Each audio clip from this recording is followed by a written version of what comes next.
Yeah, and he wouldn't have been allowed to do that on Twitch. But he's simultaneously fucking saying Twitch's woke policies created Kick. What is it, bro?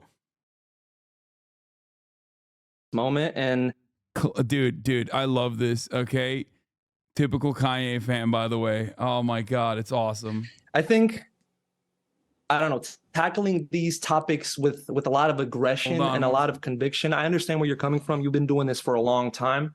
I understand it's probably fucking tough for you. Like, I have seen all the haters and all the people. Listen. I'm not having a tough time. I'm fine. Okay, cool. I just is the polarization the problem to sort of like get to the yes, and really let me just finish. Okay. Encouraging and doubling down on that polarization, you know, with aggressive comments and even I don't know. Let me read a tweet. Oh my god, this dude is already coming in hot with the "you're the one who's being polarizing for saying a Nazi is a Nazi." That's crazy. Yeah. This person is a Destiny fan? Of course he is.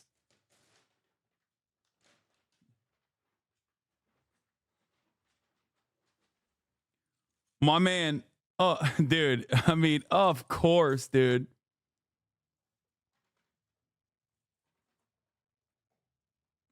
That's awesome. Just a tweet you wait. I don't know. I'll just quote it. Like, okay. I don't know what it is. Just tell me what I said generally. I'll tell you. When you make a think piece, but you can't think. Right. Okay, how should I feel about that? How should you? Well, I mean, it's definitely making fun of your video. Yeah. I mean, do you want to know why I would say something like that, or? Okay, sure. I just feel like you made a lot of terrible points throughout the video. I'm having a hard time sort of seeing how you feel polarization is necessarily the issue here, because I mean, you've said and contributed to polarization in your video in your own way. I mean, let me just kind of pull this out of the closet and get a little direct here. I mean, this is kind of a different position you're taking here now that we're sort of on stream than you are in the video. In the video, you say very bluntly, the problem, the greater problem here is that you feel like there is an absolute inability to give shitty people any sort of recognition. Is that the problem that we're kind of facing societally right now that I'm contributing to? We don't give shitty people enough recognition? No. That's not what I was trying to. That's not the point I was trying to make. But that's literally the thing that you said is the problem, and those words came out of your mouth. Those words did come out of my mouth, but well, I'll use this as an example. So you watched the video, right? No, I watched the whole video multiple times over and wrote notes and pulled it apart. So you seen the Jordan Peterson segment? Yeah, right? I did see that. And if you want to talk about that too, what did you think about that? What did you think about that? What did I think about the Jordan Peterson section? I thought it was kind of flawed. I think while it's true you do acknowledge that he does have shitty opinions on things like trans people, I think you kind of overestimate his abilities as a psychologist and as a self-help guru, maybe due to a lack of exposure to other people who do the same. I don't know. But part of the reason that I think you kind of glommed onto that a little unquestionably is that you adhere to one of his most flawed and awful arguments he's made multiple times later in your video, that why should you be able to make prescriptions on how to make the world a better place when you can't even fix your own life? And we could extract that onto figures that you also mentioned in your video, like MLK, for example, who we can acknowledge was a flawed man, did some bad things. Because of that philandering, because of that bad behavior, should he have then shrunk away from trying to fight for civil rights and fight for causes of racial equality? Because, oh, well, I'm a bad person who does bad things and I have a flawed personality, so I can't try to fight for a greater good. Do you see how that's kind of like a flawed point? Yeah, I get what you're trying to say, but I was more so referring to the, regular Twitter user than people who actually have a platform, because I see a lot of the regular Twitter users that even responded to me and attacked me. I see them as just kind of adding fuel to the fire and not really helping in any way. But the thing is, like, MLK had. Let me finish. Oh wait, MLK had to at one point be just some like regular, average, irrelevant Joe who was still a flawed he was a flawed person first. We all start off as flawed people. We never start with a platform that we can then do something good with. So he started out as a flawed person, and, you know, just like any other random Twitter user, was somebody who had an idea and a passion and a point of view at one point that he felt was worth fighting for. You know, I get what you're saying, that like a lot of these people may be coming at you on Twitter are like irrelevant nobodies, but like not all of them may be forever. And at least a few of them may go on to have a platform and have influence that they sort of have some kind of positive impact with, even if behind the scenes or to some extent they are some kind of flawed person that makes mistakes. I disagree with that because of the notion that the way MLK, and I'm not very educated, you'll probably, I'm not very educated on this issue. I'm not even from the US, so I'm not completely familiar with all his talking points. But the way he approached the— Did this motherfucker say MLK's talking points? Like, I'm not familiar with MLK's talking points. Like, MLK's like a fucking commentary YouTube guy. How hard did MLK own his interlocutors in the marketplace of ideas I'm not aware of? You know what I mean? Understanding and trying to connect even with the racist people, you know, trying to reach them than just like pure attack, fuck you, what? Everything you're saying is wrong. Bro, this guy, dude, God, the fucking smartest Destiny fan on civil rights issues, like, dog, MLK didn't just not only criticize racist people, he even criticized liberals who are ostensibly or supposedly on the side of racial justice at the time. Also, what the fuck does MLK have to do with Kanye West being a Nazi? I'm so confused here. Like, why are they even talking about MLK at all? You're a piece of shit. Oh my lord, dude. Oh my lord, dude. Why are Destiny fans like this? Where do they get the fucking confidence? I live with crippling self-doubt every waking moment of my fucking life. How? How are these guys so goddamn confident in their nonsensical positions that are just purely delusional? Just so little information is trapped up here, and yet they fucking yap. Person, I think that gets us nowhere, and I think that's been proven in the last couple of years. So that's just the point I'm trying to make. And just to add on my the point I made previously with the Jordan Peterson book, I mean, the fact that he's not maybe not, possibly, I'm not familiar with this, maybe he's not a reputable psychologist, okay? And that's— well, I mean, he is on the verge of having his license revoked. Okay. But the fact is that— what do we have evidence that this guy's a D guy, or did a drama chatter just say it? No, Lil Bear said it as well. And apparently it comes up in the debate halfway through or something. His book helped me in a major way. Yeah, which I mean, it could have. I'm not denying that. And that's fine, right? Yeah. Okay, and this, you may not hold this opinion. I'm not conflating you with your fans or anything, but I saw a lot of people saying, like, how can you say that? There's a million other better psychologists than Jordan Peterson. Why would you say that? You can read other books, which is like, I get what you're trying to say, but can I not like acknowledge that something helped me? Can I not be honest about, I don't know, about good experiences I have with certain things? Because honestly, you should be dishonest about that, because that shit is embarrassing, son. Saying Jordan Peterson saved my life because he told me to clean my fucking room is straight up embarrassing. I'm sure there's people in here right now who also went through their like little right-wing, alt-right arc and probably hold on to similar perspectives. But especially at this stage, like, you should keep that to yourself and never try to use it as a fucking valid argument. You know what I mean? Don't acknowledge it, man. That shit's embarrassing. They come from a problematic source. Is that what we're doing? You know, in this specific case, I don't see an issue with it per se, especially since you kind of acknowledge that Jordan Peterson does legitimately have like shitty opinions on certain things. Yeah. Like the greater problem is that, like, Jordan Peterson, I mean, you could look at the man's Twitter account. You could look at his speeches. You could look at where he gets booked and does talks on a regular basis. Like, he's not often paid or brought in to speak to groups of people to address that topic. It's more often to address wokeness. It's more often to address trans people. It's more often to address, you know, what he agrees is like, or thinks is like, you know, covert Marxist, you know, whatever the fuck.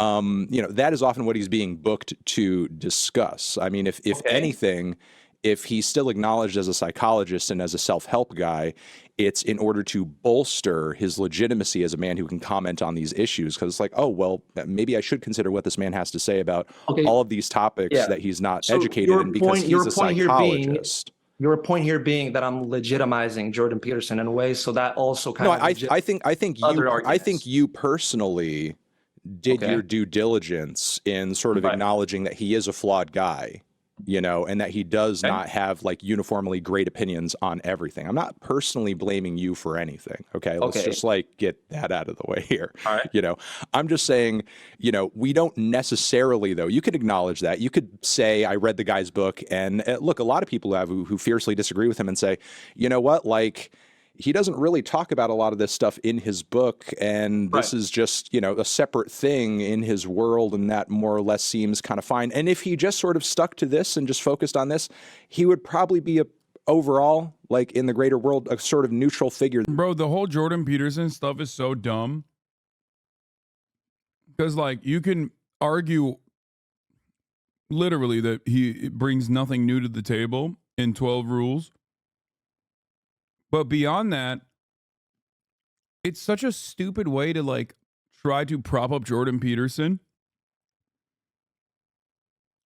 It's basically like saying, it's basically like saying, like, listen, dude, like, I'm not making a moral equivalence between Jordan Peterson and Hitler. Okay, obviously, just want to make sure that you understand that. But it's no different than being like, Hitler made me vegetarian. Okay, really? Maybe you shouldn't mention that. You know what I mean? Just lie. That people generally found uncontroversial. You know, like nobody's attacking the man. Like, the guy didn't rise to prominence because he had like really hot psychological takes. Like, he rose to prominence because he was making a big to-do about, oh, if I don't acknowledge people's pronouns on the college campus, they're going to throw me in jail, and I won't do it. I won't do it. You can't make me do it. That's why he rose to prominence. It's not because he's like, I don't understand what point you're trying to make here. Like, well, the point I'm trying to make here is, even if he is good at this one thing, you know, to an extent, we don't need to then give him his flowers, especially since, you know, at that one thing, he doesn't seem to be the greatest in the world at it. And in addition, wait. Let me finish my point. This is my point. I have two more sentences. He doesn't seem to be the greatest in the world at it. And in addition to that, it doesn't seem to, what I want to say is define the bulk of his influence and impact on the world is what I'm saying. When Jordan Peterson is talking, I guarantee you 90% of the time, it has little to do with what is in that fucking book that you read. And it's more on the things that you personally acknowledge make him a shitty human being. Like, he makes his living being a shitty human being, not being a self-help guru or a psychologist, which, again, he's on the verge of losing his license. All right, so that's like the 8th sentence. That's cool. Sorry about that. I lied. I'll readily acknowledge. I'll readily acknowledge that I lied there. I get it. I like yapping. I'm a yapper too, so I can't even blame you for that. I mean, you just said it's okay for me to say that the book helped me, but are you now saying that it's not okay for me to say that? Because no, you can say it, but the thing is, like, there's a difference between, I think, you know, just kind of personally enjoying something and even just like kind of accepting on a personal level, like, I think this is, you know, something I can kind of separate from him, and something what I do, which is like, I criticize things, I analyze things, and then I sort of use my platform to boost and expose those things to other people. You know, like, look, I'm not making an argument here that in regards to Jordan Peterson or, you know, even Vulture. Bro, that Carnival song is not good enough for this many people to be dick riding a Nazi, okay? Like, it's a good song, but it's not that good. You know what I mean? Are you that fucking starving Yeet just released a fucking phenomenal banger of an album, and you're sitting here doing tricks on Nazi dick? Like, what the fuck's going on, man? Oh no, the artist did a thought crime. Notice how Ye isn't debating random dudes. Ye clears. This entire community is filled with self-hating debate lovers. Ye better. Oh no, the artist did a thought crime. Shut the fuck up, weeby.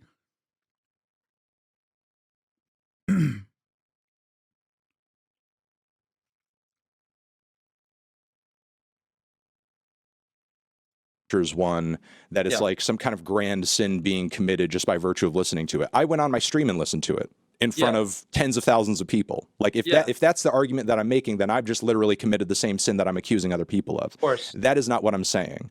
I'm not like, you know, I'm of like the same opinion of you that one individual person choosing to listen to this record or read a Jordan Peterson work is not like, you know, some kind of greater detriment, you know, to the state of the world or something like that. But I don't think we're doing ourselves any favors by ignoring the idea that actions do have consequences and that, you know, there are potential dangers and downsides to like uncritically praising and platforming things that may be attached to things as dangerous as, like, let's say Nazi ideology, you know? So you think all those things are attached. So you think it's impossible for me basically to say, okay, I enjoy him as a psychologist, but he's a horrible fucking human being. Well, I think he himself makes it difficult to unattach them because he uses his psychology background to bolster his shitty opinions on other topics. Yes, Kokum, absolutely.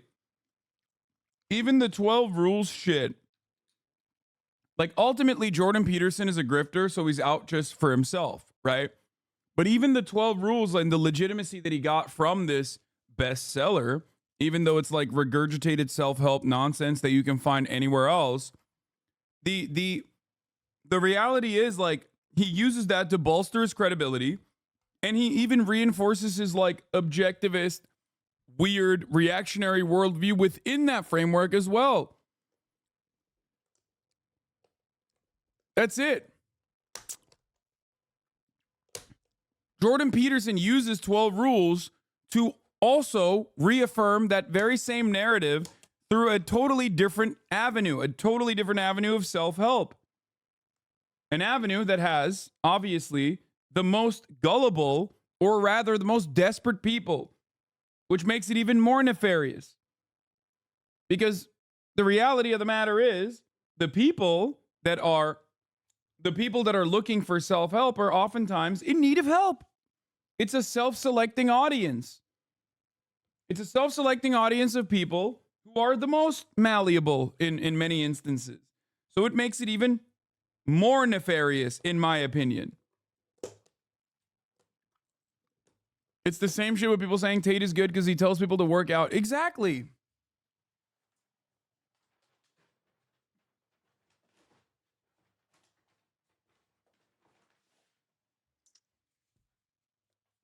At a certain point, you have to recognize, so you're saying he has malicious intent behind his work? I mean, the intent is not, the intent is malicious, yes. But it's also not even intent at this point. It's like pretty obvious. If you pay even a little bit of attention to Jordan Peterson, you will recognize he doesn't really hide it, you know? Malicious intent almost feels like there's something that he's trying to hide here. When I think there was in the early stages of his career, the intent to try and hide the perspectives that he truly held on to, or his like political associations that he would definitely hide. He routinely said he's not a conservative, right?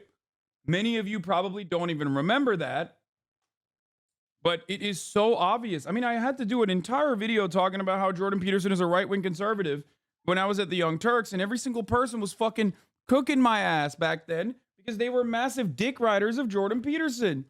Opinions seem more valid than they are. Jordan Peterson himself is making the detachment difficult. It's not me doing that, it's him. Yeah, okay, but the point I made in the video specifically, my words were, not that we should do that, but that I should be able to say that. It was, I don't know, I should be able to say that I like Jordan Peterson as a psychologist. I should be able to say that Kanye is a generational artist without getting a flurry of eye rolls and, and sighs. Oh, I love this take. Here's why.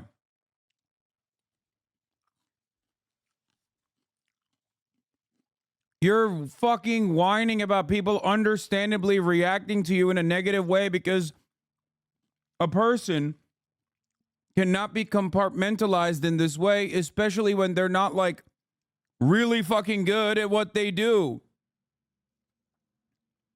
It is the exact same sentiment expressed towards Andrew Tate. Oh, dude, I should be able to not get any fucking eye rolls when I say Andrew Tate is a good, positive male role model when it comes to telling men to work out.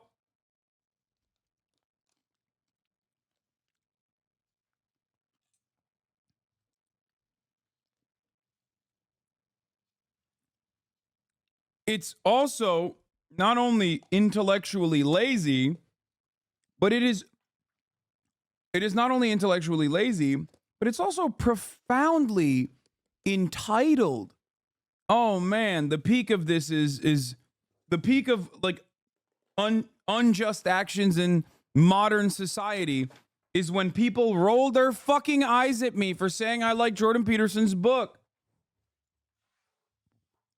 Oh man, I'm so sorry that people are rolling their eyes at you, dog.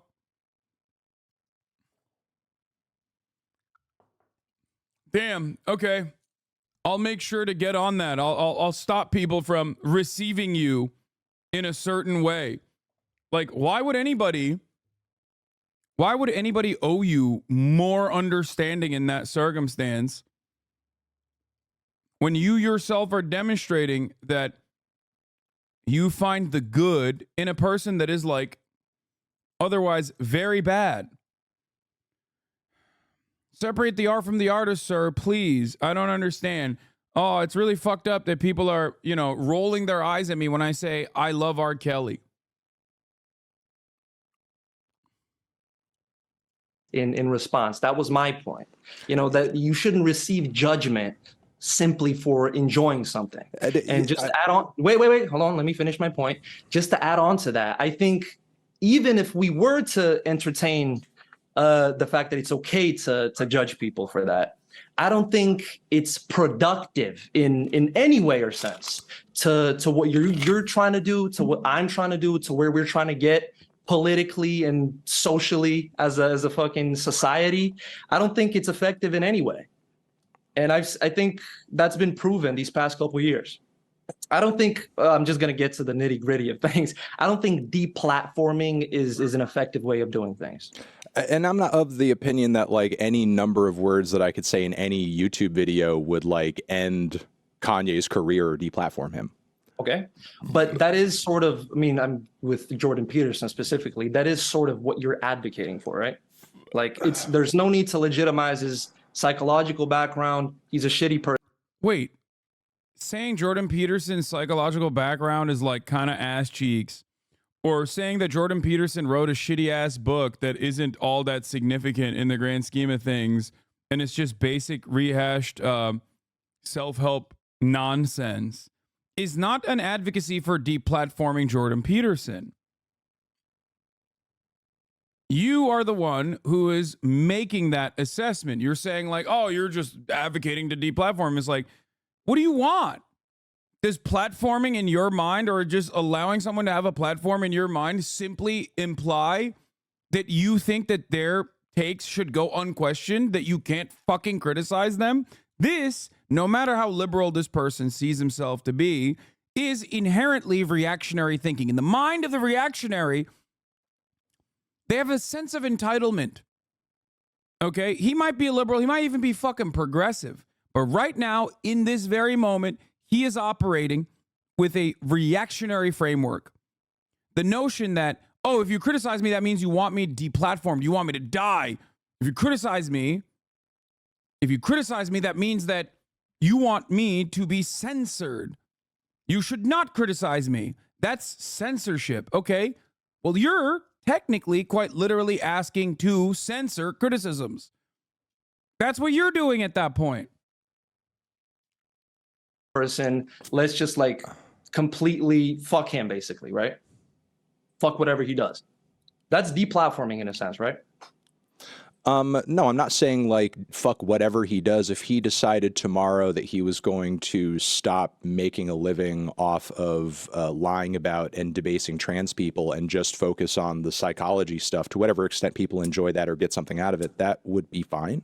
I wouldn't really have a problem with that. I think you're conflating. I didn't just focus on his psychology stuff. No, I know. You're asking me a personal question as to whether or not I want him deplatformed, or whether or not I think we should throw everything away. Sure. Should you want him deplatformed? Deplatformed from what? Like Twitter?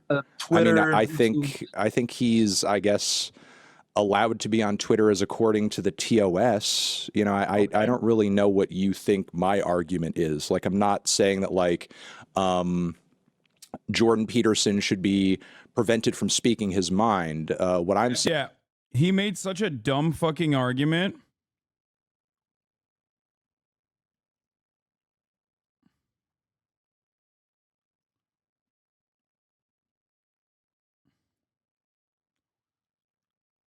He made, sorry, I just saw something so funny. God, Alex. He said something so stupid. Alex Press just texted me in that moment. He said something so fucking stupid that like Anthony Fantano couldn't even fully grasp what he was saying. Like, he basically is, whether he recognizes that he's doing this or not doesn't matter. What his output here is, okay, regardless of the intent, criticism of a person's work that I personally like equals advocacy for deplatforming equals censorship.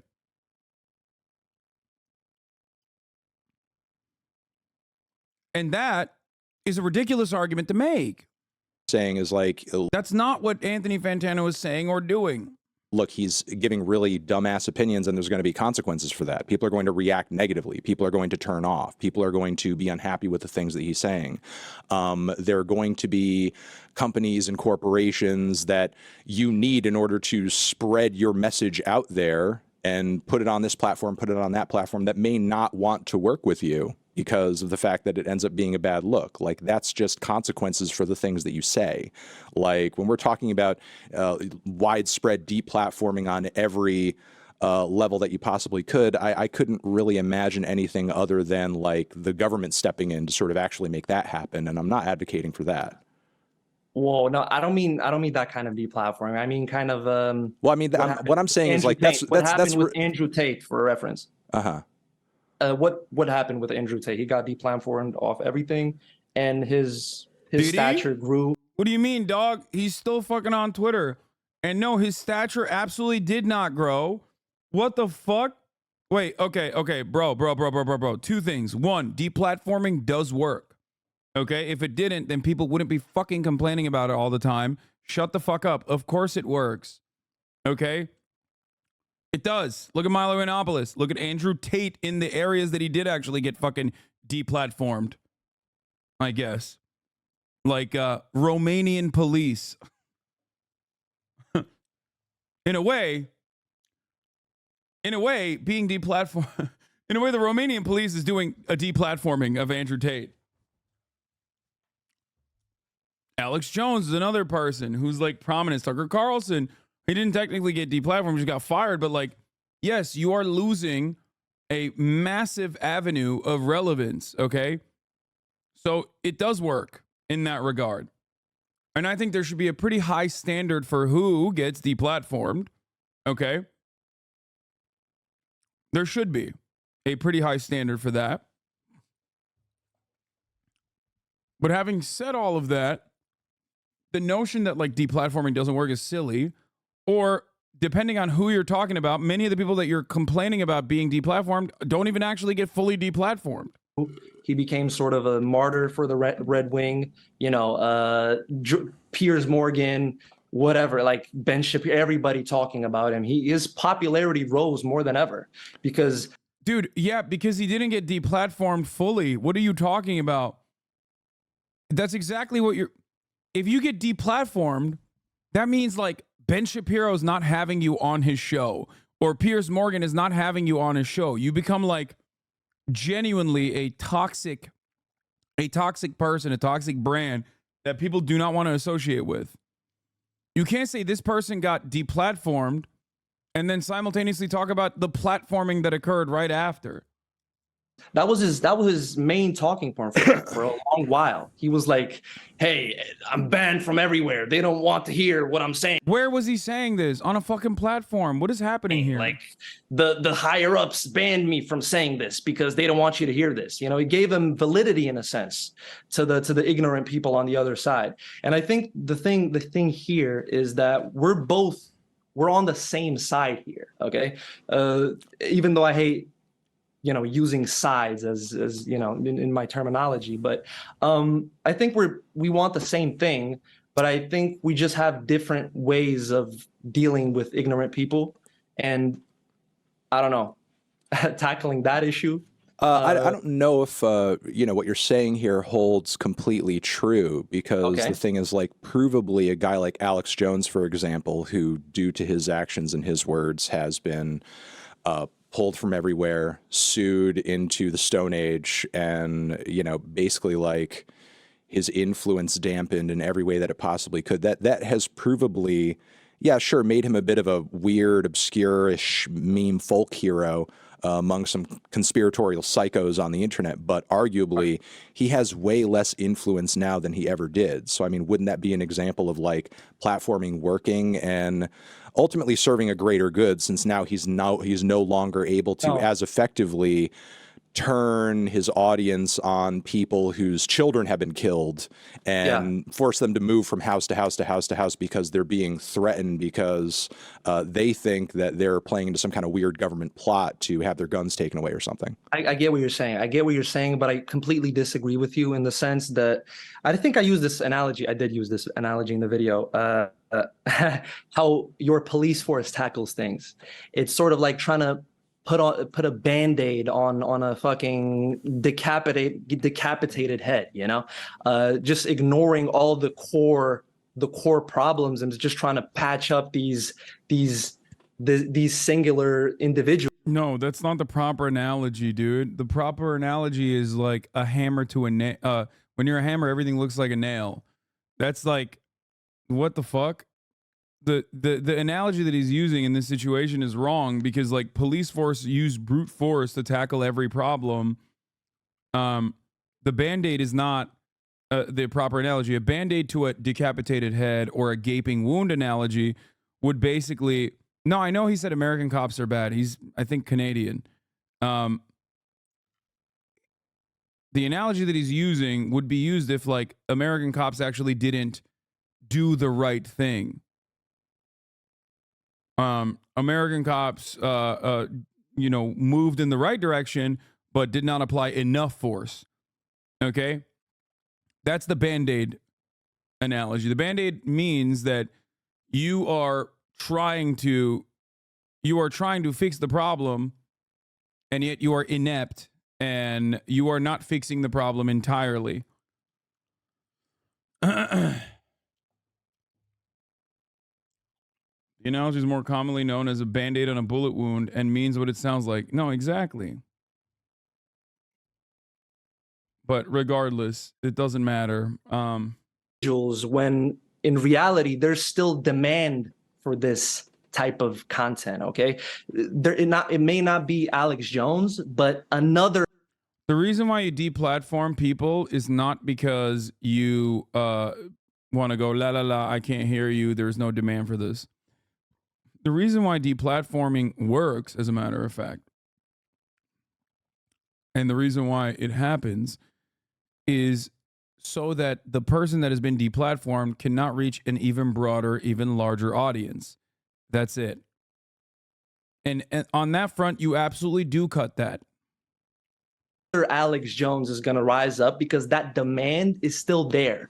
You can't just erase that demand, no matter how many individuals you suppress or erase off the planet of this earth.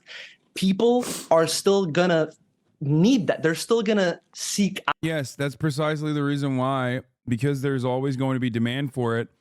You're trying to limit the avenues of entry. Here, he's Canadian. A question I would ask him is, do you like gun control in your country in comparison to the United States of America. Now, 99% of Canadians, unless they're fucking Albertan and like America dick riders, will say, I do agree with that. To which the second question I would ask him, okay, would be, well, if you like Canadian gun laws, but you also simultaneously must recognize that, you know, there's still gun violence in Canada. To which he would say, yes, there is. Okay, great. What do you think the gun laws do, though? The gun laws are not supposed to completely eradicate gun violence. The gun laws are there so that you greatly limit the propensity and the frequency of gun violence. That's the reason why you have gun laws.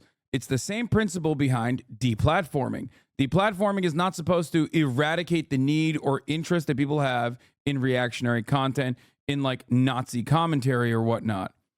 It's there so that it is not as easily accessible and it doesn't continue growing.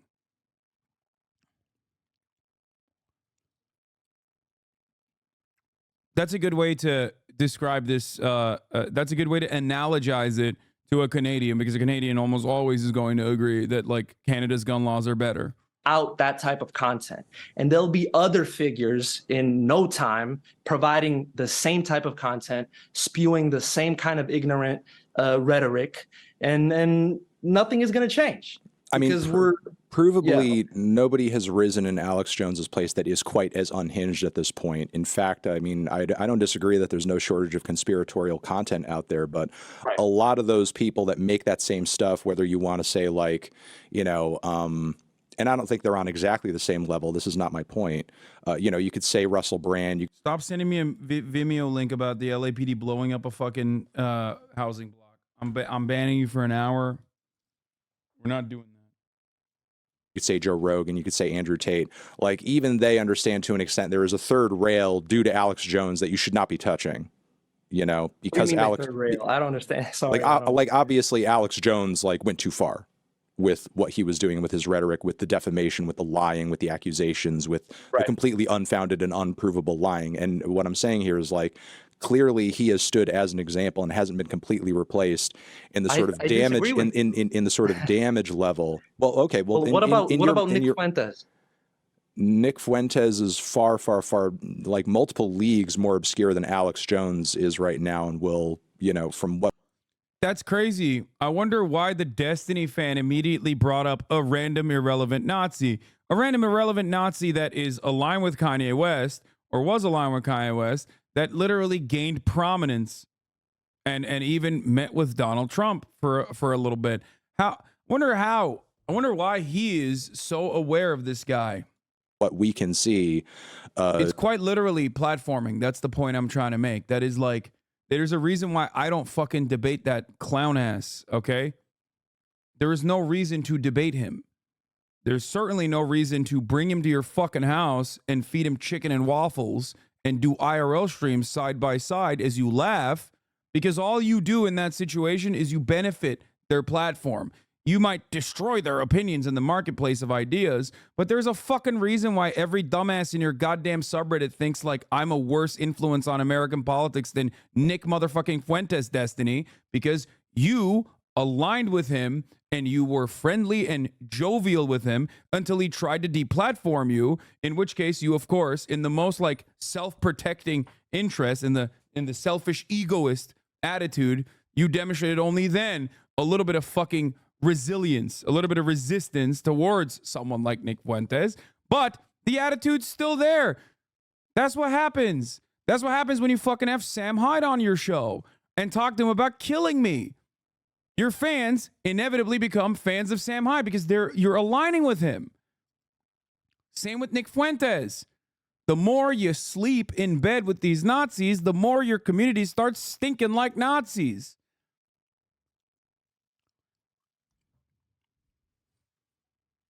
Don't platform these fucking pieces of shit. That's the point. Not that anyone in his fucking community actually cares about, you know, platforming any of these people, but due to how noxious Yeah, Nick Fuentes is nowhere near as big as Alex Jones used to be at his YouTube peak. Okay, used to be at his YouTube peak, but when he was Dude, stop hyper HD disabled. Stop. Don't ask dumb questions. Like when Alex Jones was still platformed and allowed everywhere. well, okay, right, but when was he deplatformed exactly? That's not really relevant to the conversation.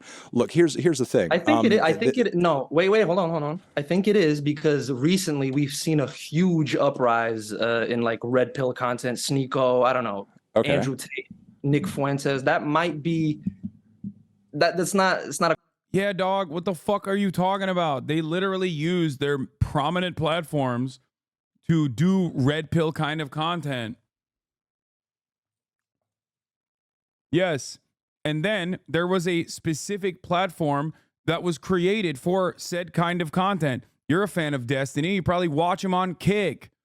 That's the fucking platform for the red pill content. That's where they all go when they get deplatformed. There's no consistency in this dude's attitude, I feel like. Not a coincidence, right?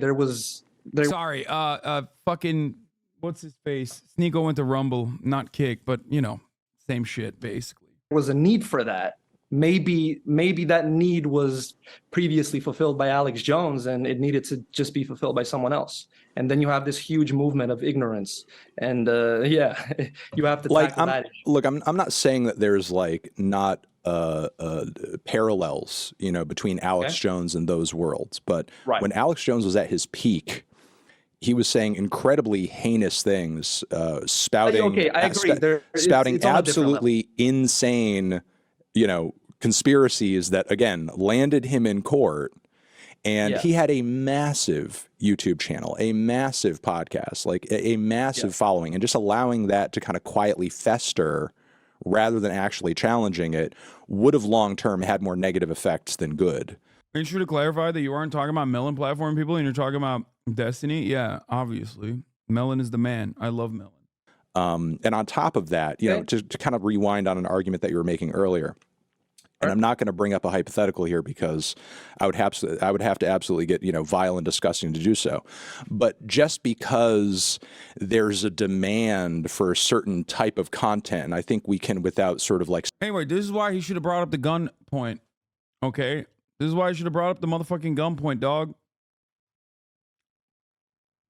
That's it. You should have been like, you know, it's not going to solve all gun violence, but the point is not to solve all gun violence. That's virtually impossible. The point is to make it less accessible. That's why there are major disparities in the way that Americans experience gun violence, the frequency of gun violence, versus the Canadian population and their tendency to be victims of gun violence. Spelling it out, imagine how bad this hypothetical could get. Just because there's a demand for a certain kind of content doesn't mean that economically and commercially we should satisfy it. Like, I'm sure I don't need to spell it out to say what kinds of disgusting, abusive, sick, and twisted and depraved types of content there are probably some psychos out there who would demand if they had the freedom and ability to demand and consume it. But just because that demand is there doesn't mean that we should try to satisfy it as a society. You see, we should try to satisfy it. I mean, that's a very idealistic thing of way of viewing things. No, it's not idealistic. How you portrayed it is kind of in a very... I don't think we should do it as a society either, but we've seen it time and time again. Certain individuals... No, okay, well, let me be a little bit bolder about it. I think we should actively discourage the creation of certain types of content. We do that, though, and it doesn't work. Okay, no, it does work because there are certain types of content that are illegal that would proliferate much more greatly. And why is Hasan always assaulting a salad when I turn back to the stream? What do you, bro? I'm not even eating right now. This guy's like fantasizing about me eating. Me and my homies shooting hoops, so Anthony Fantano's here. The fuck? in ways that you couldn't even imagine if we just allowed it to flow out with no boundaries, no limitations, nothing. Not to get all debate lordy here, but like this is literally what this guy is making is an argument for CP, basically. You know what I'm saying? Like there's a demand for that kind of content. Okay. There is a demand for CP. Should we allow websites to not regulate it? I'm not saying no boundary. That's not, my point is not no boundaries. Hey, my point is holding people accountable. chill. Without like completely, I don't know, separating the two. Like just, I don't even know how to say this, man. It's just like, I don't like the aggression because the sides get more polarized. And all right, I'm sorry. Wait. I need to regroup. I need to regroup. The point I wanted to make and the example I wanted to use specifically was, I don't know if you've seen recently that documentary on that Kick streamer, that like heinous, disgusting guy. Yeah, the guy who was basically collecting pictures of teenage girls naked. So yeah, it's horrible that he has a platform to do that. But why does Kick even exist? We have to go back. Twitch as a platform was extremely aggressive with like all their policies and enforcing, you know, politically correct rules, which is, I think it's cool, but what's happening? Dude, why are, okay, serious. This is a serious question. Why do Destiny's fan base, like this dude who's talking to Anthony Fantano right now, why do they think they're progressive? Do they not realize that every fucking argument they make is like damn near identical to right-wing arguments from, I don't know, 2014, 2015, 2016, when like all of his fan base, including Destiny, before he like turned into a progressive supposedly for a brief moment, were already like firmly within the alt-right? Like these guys basically got de-radicalized from the alt-right supposedly, became Destiny fans, and then slowly but surely seeped back into that exact same fucking framework. I don't even think they realize it, though. I don't think they recognize it personally. I think they genuinely do think they're progressive. This guy is progressive. Look at him. He's shitting on Kick, which he should be. That part is very valid, right? But it makes no sense to be like, I'm a progressive guy, I hate Kick, but also Kick exists because Twitch was too woke and too SJW, and that's why they fucking created. That's why they created Kick. Happened and what sort of happened and you know, as a result of that is you get this disgusting, heinous counterculture of Kick, of Rumble. You have these platforms who will enable people who behave like that, will enable people who say problematic things. And now like when otherwise you could have controlled that type of behavior, now it's just completely loose. It's just completely out of control. So I see that. No, wait, I'm not. Wait, let me finish. I'm not following you. I see that streamer as a direct result of that. I really don't get what you're saying. That's such a dumb argument. Yeah, that streamer should have fucking stayed on Twitch and should have grown even more prominent with his pedophilia. You know, because if there was no Kick, that streamer would be streaming on Twitch or YouTube. Like what? Are you saying that if he was allowed on Twitch, he would be able to be more easily controlled or something? No, I'm saying because of Twitch's aggression and like draconian rules when it comes to like not saying anything problematic. But he's not just simply saying problematic things. He's collecting what is effectively CP and posting it on a Discord. Yeah, and he wouldn't have been allowed to do that on Twitch. But he's simultaneously fucking saying Twitch's woke policies created Kick. What is it, bro? Do you want there to be woke policies like anti-CP policies? Is this simply a matter of disagreement between what policies you think should be allowed? That's crazy. This is such a bad argument, man. This is like the domino thing, you know, like that meme of like you drop the small domino and then the big one falls. But he's doing that for CP. What the fuck? He's like, Twitch bans unregulated online crypto gambling casinos. And then at the end of it, the largest domino is like random fucking streamer at kick.tv is collecting child pornography. How did we get here? Don't worry about it.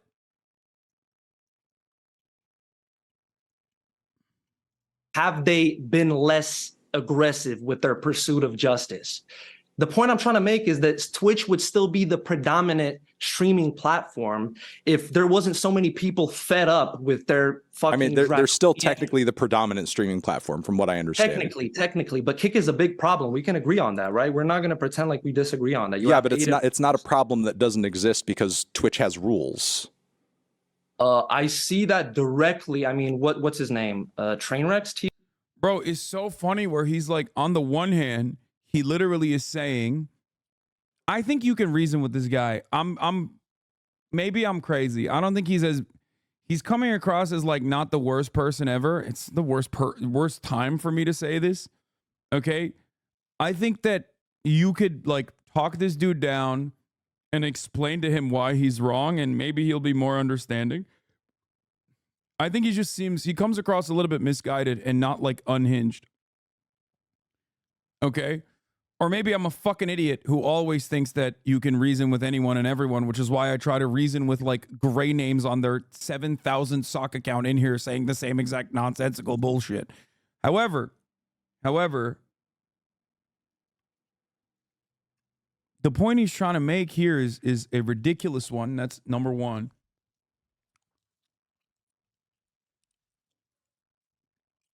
If he wasn't in front of an audience and if it was a private conversation, I agree. The notion that like this dude here, let me take it all back for a second. He's advocating against deplatforming while simultaneously talking about the issues of replatforming. Do you understand? Like, it's not deplatforming that created Kick. You can't make that argument. Especially when you ostensibly are not pro CP or pro the collection of child pornography like this one Kick streamer was doing. And therefore, you would probably demand, understandably, to ban that person from Twitch as well. TV. The reason he's the founder of Kick. The reason he even started Kick was because he was banned off Twitch. And he saw that as a direct opportunity. You know, fuck, there's so many people that have been banned over realistically small stuff. Okay, let me finish. No, I'm stopping you because it's an awful point. It's an awful point, and people in the chat are fucking cringing at what you're saying, bro. Listen, I don't care what people think. No, you should. This is a point where listen. I'm stopping you before. I'm stopping you before you harm yourself because he's right. By the way, he's smart to fucking stop him. Because this dude is making an argument that's unironically coming across really fucking bad for him. You know, yeah, I think self-harm is against TOS on Twitch. Listen, also, Trainwrecks isn't even banned on Twitch, man. Just because we know for a fact that the way that the economy on the internet works today and what's allowed and what's not allowed. Okay. Just because we know for a fact the fact that we don't allow the purchase and sale of certain things in what you would call like, you know, a white market. You know, just because we don't purchase and sale of what thing? Like child pornography? Is that what you're referring to? That could be one thing, or black tar heroin, or slaves, or that's not what I'm saying. I'm not talking about directly. Listen to me. You're not even listening to me finish my point. Just because we know the fact that we don't allow that in sort of like, you know, the regular markets on the internet, so on and so forth, and as a result of that, that pushes the sale and purchase of that stuff down into the dark web.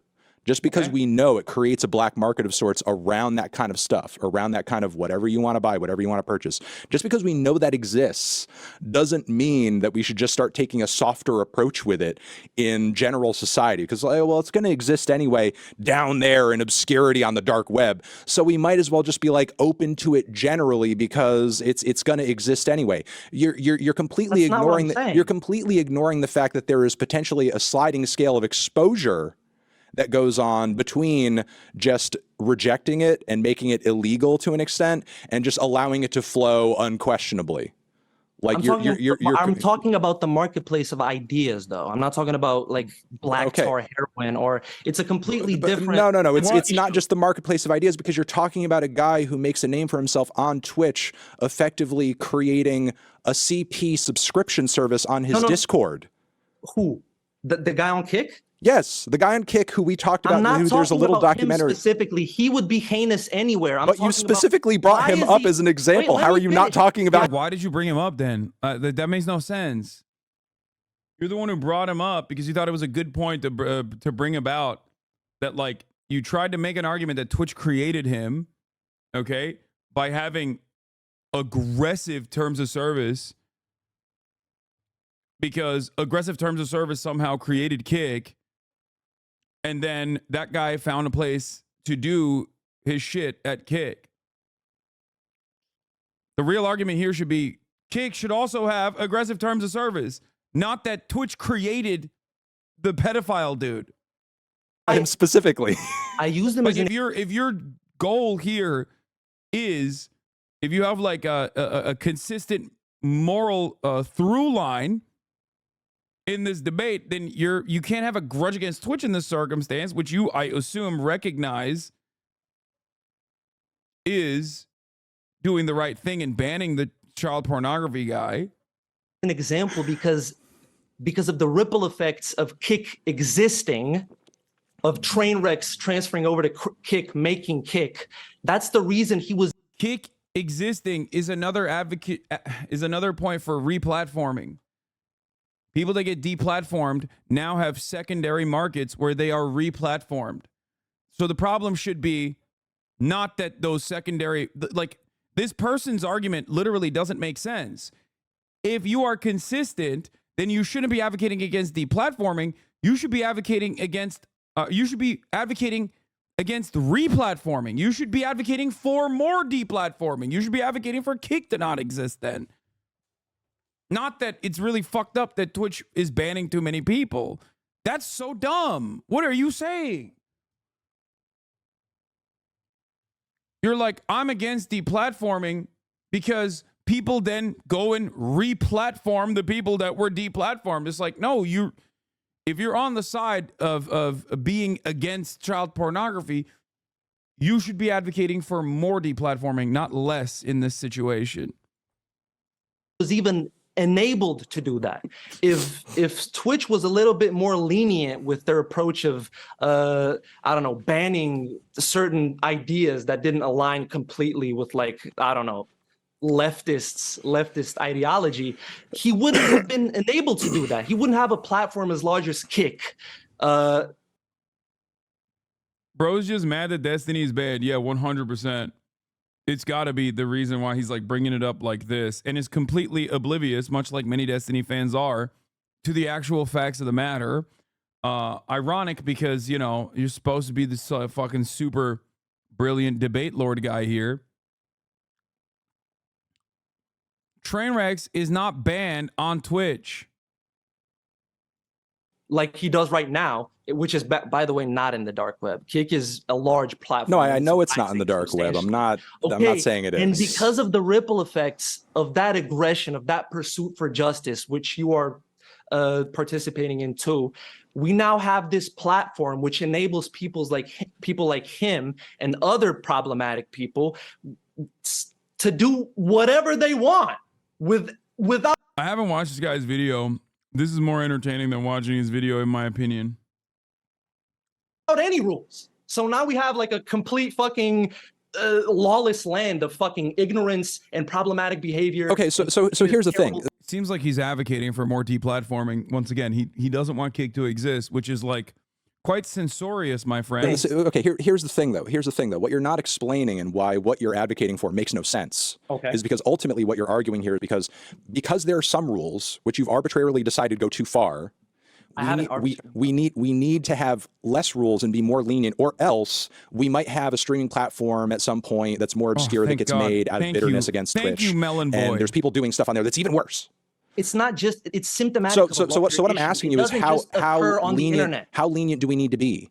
How much do we need to just kind of like let go out of fear that somebody with a worse opinion or a worse type of content or a more abusive or a more destructive whatever is going to rise as a result of it?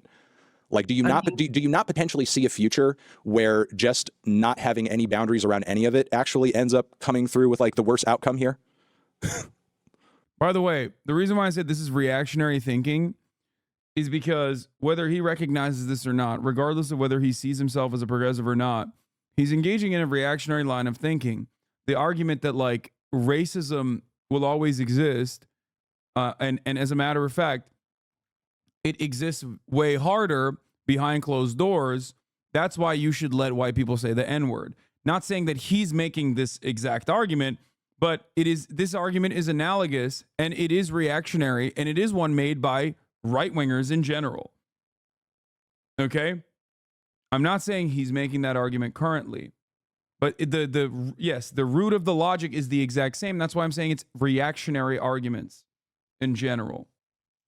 I'm not saying you're going because again, to go back to Alex Jones, there was a point on the internet where it was the Wild West and we just kind of let people talk about and discuss whatever and make whatever accusations they wanted, and it resulted in the families of dead children being threatened multiple times and harassed mercilessly. You're misinterpreting my point on purpose. You're misrepresenting. No, I'm really not. Let me ask you a question. Am I saying that we shouldn't have any rules? Is that what I'm saying? It is, because I don't know what you think the rules should be. You're not defining what the rules should be. You're not saying it, but come on. He sounds like someone who had made that argument at least once. No, I'm not going to say that this dude is fucking making an argument to say the N-word is a white guy, okay? I'm not. I don't know. I don't know anything about him. The only thing I know about him is that he is, I guess, an Anthony Fantano clip channel, judging by what people were saying in the chat. Originally, he was like a Fantano fan, and he's also a Destiny fan, it seems, and he fancies himself to be a progressive. And he's simultaneously defending the idea that like Kanye West should not be deplatformed for his takes. Because here's the thing: we could say hypothetically, you brought up the guy who there was that document. He's also a pedo. No, don't do that. We're not. Listen, we are not like the debate lord audiences that catch someone making a false argument and then immediately extrapolate from that false argument the logical conclusion. Don't do that. I don't like that. It's one of my least favorite aspects of debate culture. Okay? It is when the audience does stuff like that. This is why people hate this community. No, we don't. This community is not like that in most parts. For the most part, we're not like that at all, because I specifically hate that kind of toxic drama purgatory that debate communities engage in, where they are like being as categorically uncharitable as possible and then clipping someone out of context and then claiming that they're like, defending child pornography existing. I don't think he believes that. He's making that argument currently without recognizing that he's making that argument currently. So you should always be charitable to the people that you're receiving. You should always be charitable to the people that you are debating, I guess, or that don't agree with you, until they demonstrate that they absolutely are making that argument. That's important.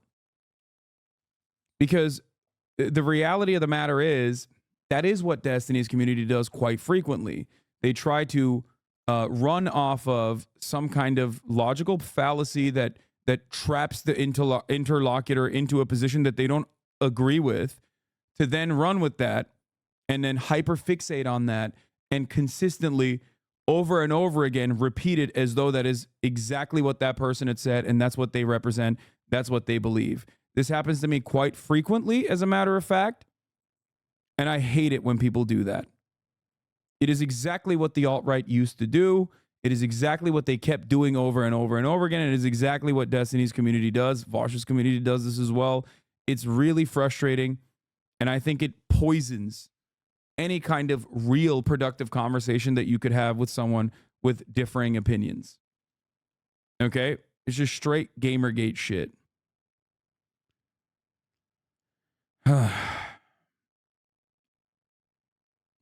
Documentary about who was collecting the pictures of teen girls, right? Let's say that fucking guy, because he's mad, his own kick. Does that not then in your mind create an argument? Well, maybe we should be more lenient about this stuff because he went off and created his own platform anyway. No, that doesn't make it okay. That doesn't mean that we should start having a softer approach with that shit. The demand for a site such as that would be much lower if you were just to ban extremist people who are actually like extremely directly harmful to society, like Nick Fuentes, like Alex Jones, than if you were to like ban people like, I don't know, Ben Shapiro. Like nobody's banning Ben Shapiro. Okay, or even trying to. I mean, as noxious as Ben Shapiro is, Destiny. But the thing is, like, the thing is, Destiny, in some of his worst moments, has advocated for and voiced very loudly some pretty heinous and violent shit. Like what? Oh, wow. It would be a really stupid idea to repeat it on my stream right now, which I don't want to get banned from. So I'm not going to walk into that fucking rake, you moron. Like, okay. Like you can go and look it up on Twitter, on YouTube, on wherever, because I'm not going to come on stream and repeat the stuff Destiny said that got him banned. The way I understood it, it was on a much more moderate level than I'm like. The way you understood it is wrong because you're a fan of his, I suspect. Like, that's crazy. This guy's just regurgitating everything he's hearing from Destiny's communities without getting an actual point and going on and on about getting canceled online. Unlike you guys shouldn't cancel your subscription to the top of the hour. Brother, that is a very good fucking debate, but you did it at 4:47. You have like at least 10 more minutes to hit that. Like you busted a nut. 13 minutes is too early. Like 4:50 would have been too early. Stop throwing 10-10s like that, okay? Timing matters. Timing matters. If I were to do a debate for you at 4:47, you give me a fucking 0 out of 10. Great execution. Yes. Awful timing, regardless. Really seeing words come out of this man's mouth that unquestionably advocated for the murder and death and killing of people who, for his own personal ideological reasons, he found to be disagreeable. And that's not good. You kind of do the same thing, don't you? No, what? I don't hop on stream and advocate for the death of others. No, I don't. mean, or else I would be in the same pool as Destiny right now. Okay, but I mean, Destiny is a relatively moderate streamer. You wouldn't agree that he's politically like moderate, like relatively speaking. I think he has his moments, but generally I don't really tend to classify people who, advocate for systematic murder to be moderate. Okay, brother, it's a ridiculous thing to say that about a person who has advocated to run over Black Lives Matter protesters because they're ruining the Democratic re-election chances, okay? Like, when you add that to the tail end of that conversation, that doesn't change the reality even at all. That doesn't make it moderate. This is what happens when you are so perma-stuck online and don't fucking comprehend that things like this, okay, statements like that, come across unhinged to every single person that hears it, that is not directly in the immediate orbit of the content creator. Okay? Like, Too Mad ODs. Everyone's talking about how he has credible accusations of pedophilia, stalking, death threats of other content creators. What does Destiny do? He tweets out about how he was a real one. RIP to a brave soldier, and like unfriends him on Discord. He does that because he thinks this kind of edgy nonsense actually plays well to his fucking Groiper ass audience, Groiper adjacent audience, formerly reformed 4chan pollsters, for example, formerly reformed Kiwi Farms frequenters who now also still do the exact same thing. And then they turn around and go, it's a joke, right? Like that person is saying right now. Now, I try to be as charitable as possible to people making jokes. The difference, however, is that he was a friend of Too Mad. That's the difference. He loved Too Mad when Too Mad was coming after me. A big fan, had him on the show. It's a joke that is funny to people who are like super fucking people who are also super online. Okay?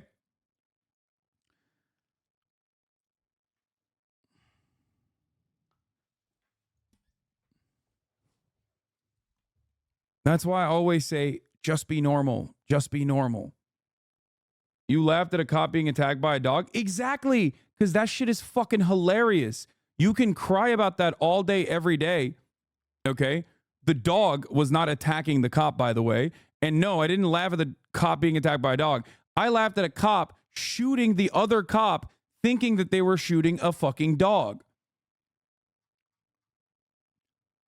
And the reason why that is not a part of my many sequence of cancellation clips is because most people look at that and go, that's pretty funny that that happened.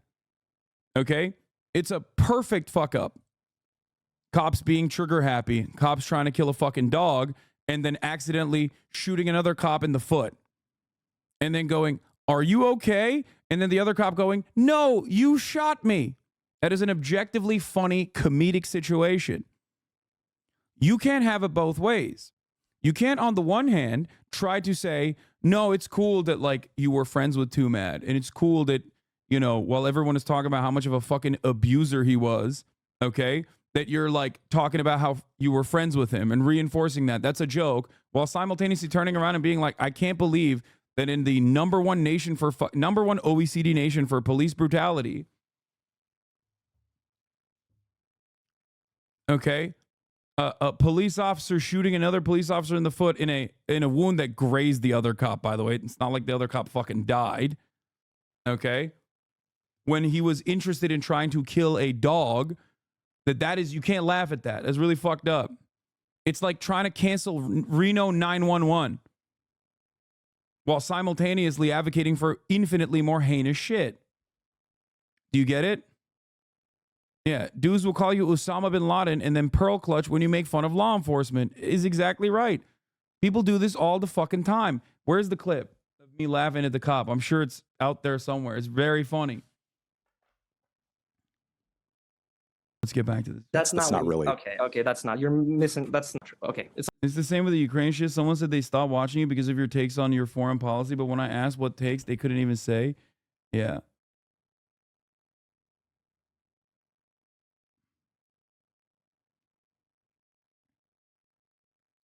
it's okay. It's cool though. Yeah, the point being that if you ban people like that, moderates like that, there's going to be an. But again, he's not moderate, and he But went you're on stream and advocated for the killing of other people. That's not a moderate position. I'm not sure about that. Listen. I've heard him talk. Don't hold on though. Let's No. I'm making a point. Look how he's gotten more passionate defending Destiny than anything else so far. Typical Destiny dick rider. Literally lives and breathes for one thing only: fucking defending daddy. Okay. God damn, brother! Don't get so cranky. Like. Point here. You're conflating moderate points of view with extremism. And I'm telling you that, listen, so it does. Yes, it doesn't. That's insane. No, it's not, because here's my fucking point. Here's my point, and you're not listening to it, and you're not putting two and two together. The reason he's an extremist, it's not because I think his political points are so far outside of the Overton window that they can't be considered. You know, let's say a moderate position on, give me the most moderate Destiny position that you can think of. Moderate Destiny position. I mean, he has a lot of like. What's a super moderate thing that you think he believes in? I think super moderate and super cool. Like, I mean, he's against transphobia, I guess. Okay, let's say you're against transphobia, right? All right. If your way of advocating against transphobia is gas chamber all the transphobes, that's not a moderate position, okay?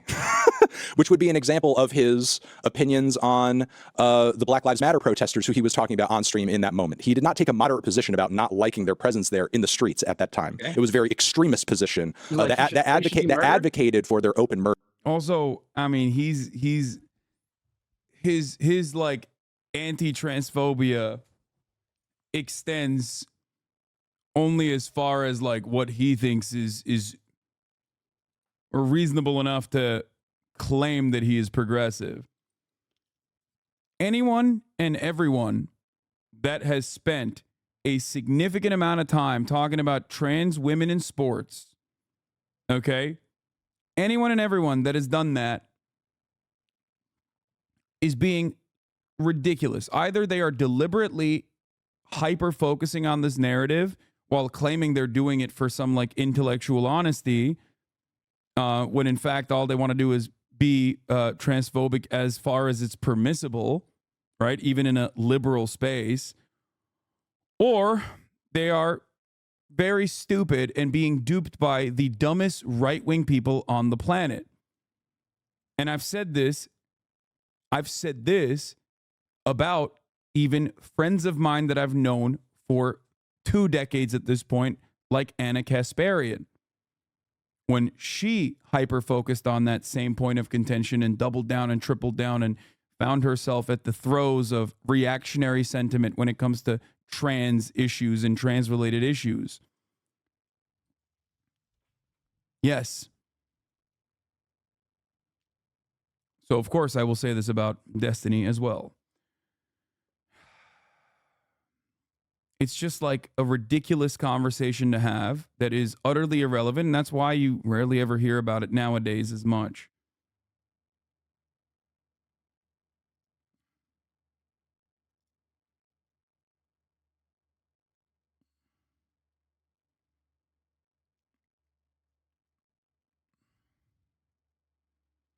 Anyway, we know he's already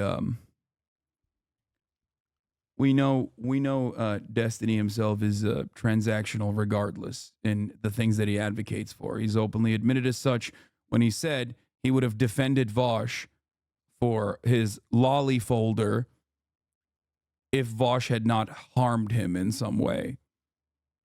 Murder. So Okay, that's I not find that that's hard to that's believe. I find that hard to that's an believe. example. There's literally video of it. They should be murdered. That's what he said. These activists should be murdered. He said Is what they he should said. be MOWED down, wantonly. Yeah. Okay, we should fact check that, but that's just Wait, what do you mean we should fact check that?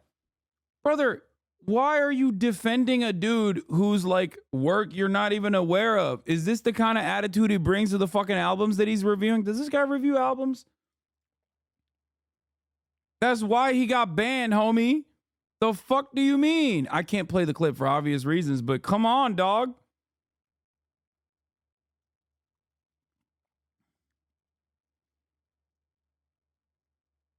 And I'm being as charitable as possible by explaining the context behind why he said it, which I think makes it laughable still.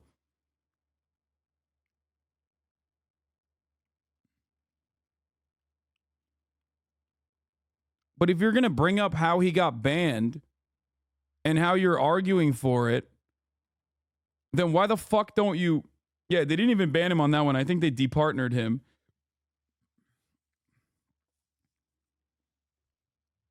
But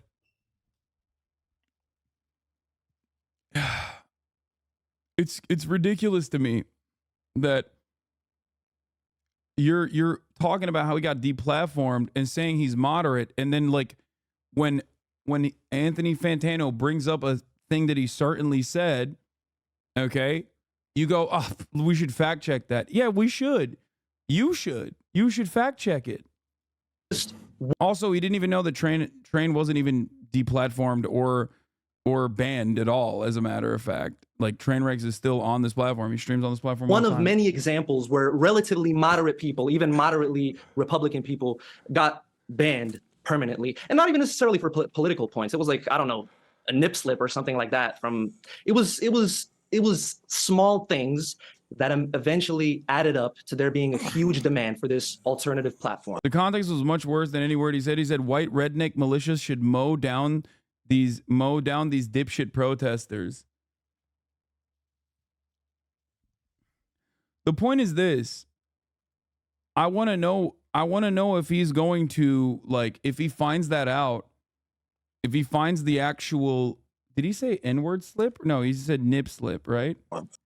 Nip slip or something like that. Yeah, no, people aren't getting permits for nip slips. That's it was small things that eventually added up to there being a huge demand for this alternative platform. Listen, I'm gonna hit a bit of a reset. It's also crazy because he's saying that there's a huge demand for this alternative platform for people that got banned for nip slips, when in fact, like, the same people that started that alternative platform quite literally were the ones who would be advocating to ban those people for nip slips, talking about the inconsistency. And then that platform that was created literally had fucking straight porn. I don't know why he's like talking about Twitch or Kick when he seemingly is oblivious to the facts on both of these issues. Set button here because I'm more interested in some of your opinions here about like art and what you said in your video, to be honest. All right. I feel like we've gotten into the weeds of insanity here a little bit.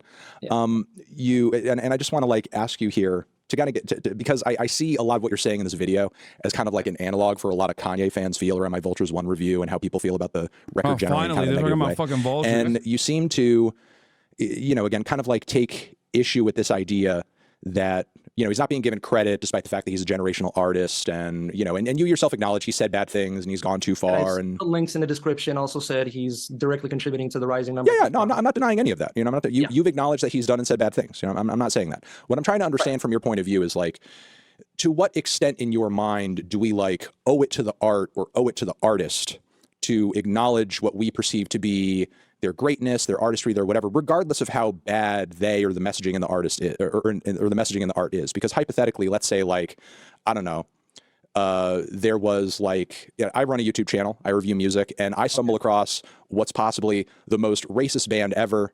Their content is even full of like violent imagery and advocating for like, you know, hanging people, so on and so forth. But you know what, the production goes hard, and you know what, that Peggy beat on the record is insane. Like, do I owe it to the album to like talk about it and praise it and whatever, just because like I think it sounds kind of good? That's an instance of where the problematic opinions are in the art. So that's. But Kanye trivializing anti-Semitism and saying that he's not racist, he just has a preference and says that his wife is a reference. You don't think that's a slippery slope?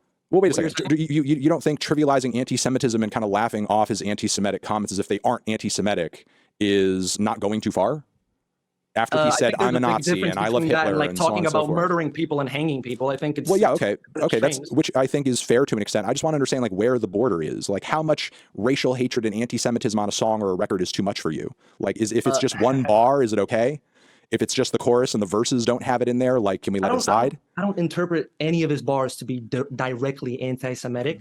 They may be referring to other people labeling him as anti-Semitic, and I don't want to be put in a position where I'm defending a fucking Nazi. Okay, I'm not defending. Wait, so why did he make a YouTube video about it? I don't get it. Wait, how did he get to this position where him and Anthony are talking then? Kanye in any way, but the point being is that like it's a big difference. You can't conflate the two. Like, I have his bars written down actually. Well, again, specifically, I'm not trying to say they're exactly the same. I'm trying to understand for you personally how far is too far, and what I'm guessing is. You know, again, Kanye saying in light of the anti-Semitic comments that he's made, and as you said, you know, contributing maybe to this greater flow of hate crimes against Jews, laughing that off, saying like, yeah, man, I keep a few Jews on the staff. Yeah, man, I'm crazy and bipolar and anti-Semitic. Ha ha ha. You know, being like, oh, how could you say I'm anti-Semitic? I just fucked a Jewish bitch. Bah, bah, bah, bah, bah. Like, obviously for you, that's not too far. How much further than that could you? So both you and Fantano can platform this dumbass and farm clout. Yeah, I'm farming so much clout off this. You don't even know, unimaginable amounts of clout. To where you're just like, okay, man, he's actually doing too much. Yeah, if he directly said. I don't know if you noticed, but like, I don't even think this dude is like. I think this dude's biggest problem is that he's kind of dumb. That's it. I don't think he's like a bad person in particular. He's making arguments that make him seem like a bad person, but I'm willing to bet that he's not a bad person, that he himself is simply maybe a little bit clout chasey, maybe a little bit of a genuine fan of Destiny and an orbiter or whatever. But I think that he's just more so misguided. I'm not kidding. I think that if someone sat him down, someone that he respects and trusts, sat him down and talked to him privately and not on camera, they could probably clear up a lot of his opinions. And the reason why I say that is because like there's a difference between someone who says like, oh well, Jordan Peterson is a respected author and a psychologist, right? Saying that specifically to defend Jordan Peterson is different than saying, well, you know, Jordan Peterson's books actually helped me, and I think he might be a respected psychologist as well, but he's also transphobic. I think there's a difference there. Like, openly recognizing Jordan Peterson's flaws while simultaneously saying that he was helpful to him implies, in my opinion, that he is just simply misguided. Do you think Destiny or his fans offer this level of charitability towards you as you do to this dipshit? No, they don't, but that's not going to change my fucking perspective. This is literally why I started broadcasting on Twitch to begin with. This is why I became friends with Destiny originally to begin with. Because I thought that he was a perfect example of someone who had reformed, who had rehabilitated himself, who had actually sought within. I was wrong on Destiny's front, but that didn't stop me from, that didn't change my fundamental principle that anyone and everyone can reform, okay? No matter how far gone they are. It's not going to stop me from trying. Many people forget that. I've been saying this for a very, very long time. That's simply the same reason why I tried to help Aiden Ross early on.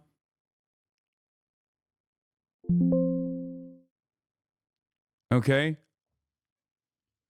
That's why I love iDubbbz, Ethan as well. People that have actually changed course, recognized their mistakes in the past,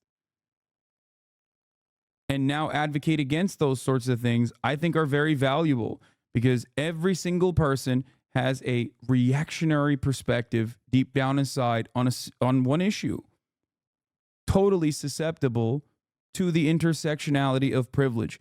Privilege causes us to have blind spots. Okay? Privilege causes us to have blind spots. We all do it. We all have it. We are all a product of our environment. We all grow up in, and leftists should understand this, we all grow up in an environment that is deep down white supremacist, racist, transphobic, misogynistic. And therefore, of course, our framework is going to be shaped by those external factors. This is the reason why I always preach tolerance and charitability and try to change people's attitudes and try to change people's minds. I have my own weak moments where I lose sight of that charitability, but I still try to maintain it as best as I can. And yeah, to be honest, if Hasan took the same route as these other uncharitable dickheads, this would be a seriously different community and most of us wouldn't be sitting in this chat. I think so too.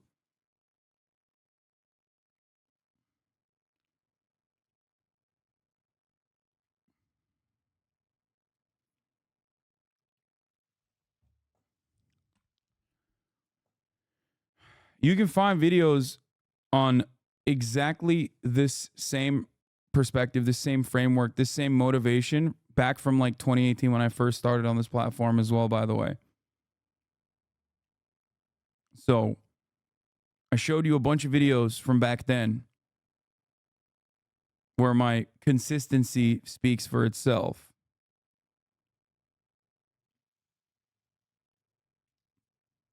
This is another issue that I've been very consistent on as well, which is why it hurts my soul when people are like, oh, Hasan is so intolerant to intolerance and his community is so fucking aggro. And there is truth to that. My community does get a little aggro at times.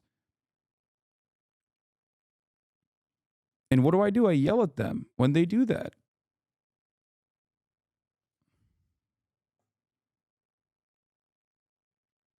Something anti-Semitic on the record, for sure. Just referencing the drama outside the art. For me personally, and I want to make this perfectly clear, I don't want to hold anybody else to this standard that you must separate the art from the artist. I don't believe in that at all. I think you should be free to do whatever you want. If you want to boycott the art, sure, do that. I think it's cool. I think it comes from a good place, a moral place.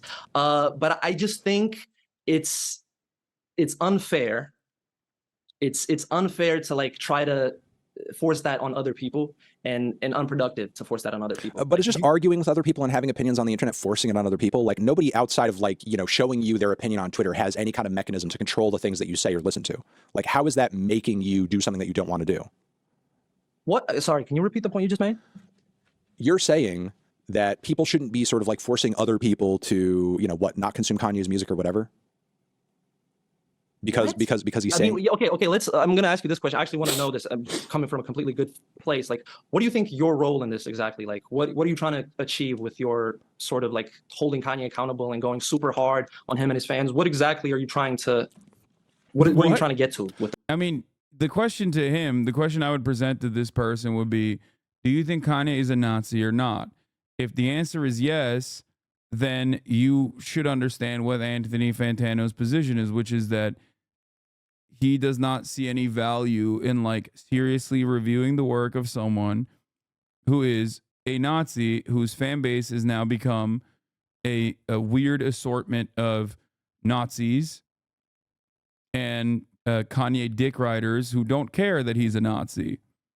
And then the normies, maybe the few normies that don't fucking know anything about all that or don't really give a shit, can't be bothered. That. I think I'm just kind of explaining the futility of just making a normal Kanye review around this record, because I think I actually admire the fact that you called it unreviewable and you like didn't formally review the record. I admire that fact. I think that's great. I don't have a problem with that. But isn't that the same argument as buying iPhone/clothes is supporting slavery? What do you mean? Isn't listening and talking about the Kanye album being bad the same as buying? Wait, what? Dude.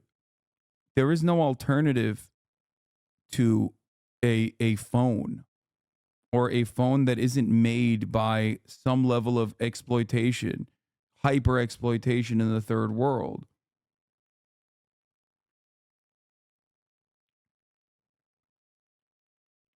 Yes, there is no ethical consumption under capitalism.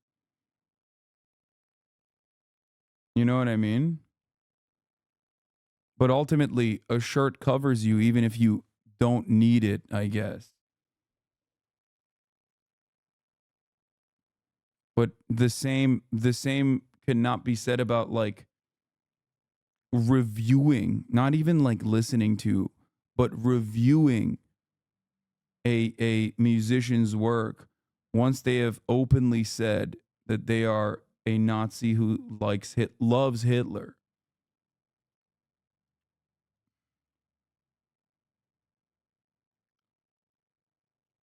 Music could be more important than a shirt, for example. Yes, it can be, I guess. But you're talking about a musician who's saying that they love Hitler. Is he that important to you? There is no ethical consumption under capitalism does not mean that you should go out of your way to be unethical in your consumption.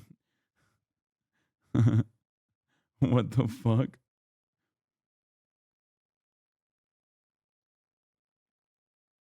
I don't understand.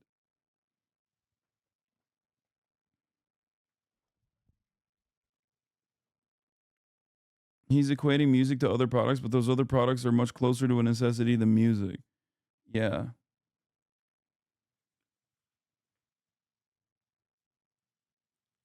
And it's like there are valid market substitutes regardless.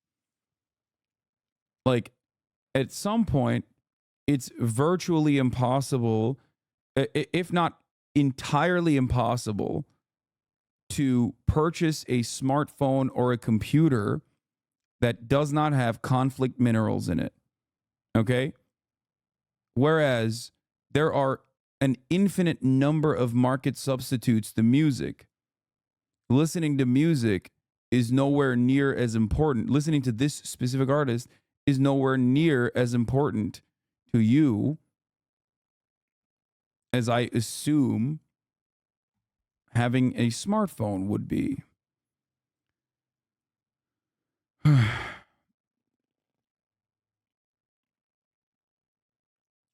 It's like if there was an iPhone and then there was a I hate Jews phone and you were like, I need to have the I hate Jews phone because that's really important to me.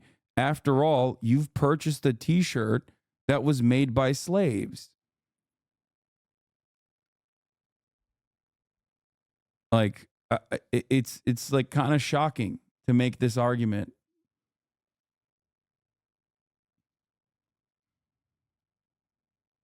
That's not a good example, and you know it. I'm not talking about buying accessories. I'm comparing things like buying Starbucks to music. I'm still a little bit confused to the argument that you're trying to present here. By the way, I think it's a pretty good argument that I made, but you can explain to me why that's not a good argument, maybe. However, here's another thing, okay? If you want to, in the privacy of your own home, if you're like so desperate to listen to Kanye, go ahead. I mean, look, the Carnival song is on Rap Caviar.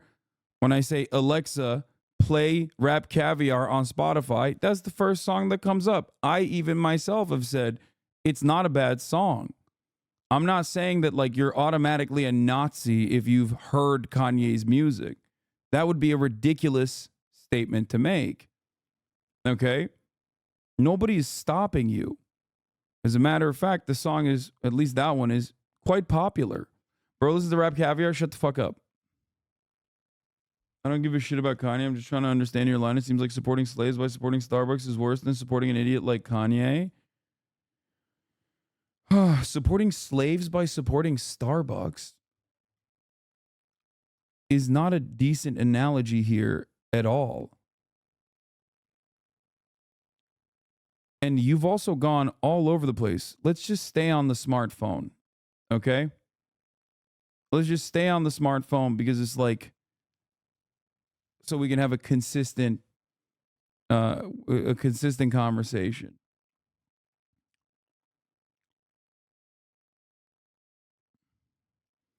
If there was a Starbucks equivalent or a smartphone equivalent out there who was like, I'm a smartphone that loves Adolf Hitler, and you were like, I got to get that smartphone instead of any of the other fucking market substitutes, then I'd be like, yeah, you're kind of weird for doing that, dog. What the fuck?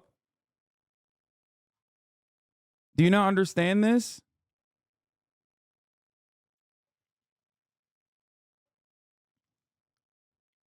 That's the point. And you can't turn around and be like, listen, actually, well, you've bought a t-shirt that was made by slaves, so you're no better. It's just a way to do copium. Smartphone is essential and music is not. That's a bad example. It's not a bad example. It's a good example. I'm actually trying to beef up your argument. I'm steel manning it, saying that music is essential. Because you brought up the point that music is as essential to some people as it is earlier before you switched positions. You literally said music is as essential to some people as a t-shirt even. So I'm working off of your argument. I'm steel manning your argument. If music is essential, like you said it was, okay, and there are plenty of market substitutes, why are you going out to bat for this one specific type of music from this one musician that has openly said they fucking love Adolf Hitler?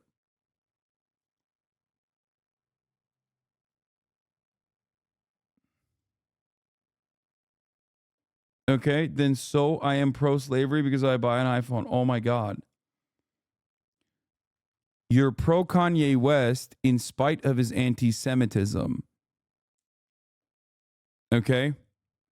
That's it. And it feels like you're upset with that reality. It feels like you're upset with that reality. So you're trying to be like, well, it's okay because like I do other unethical consumptions, other purchases of products that were procured through unethical means as well. It's very odd.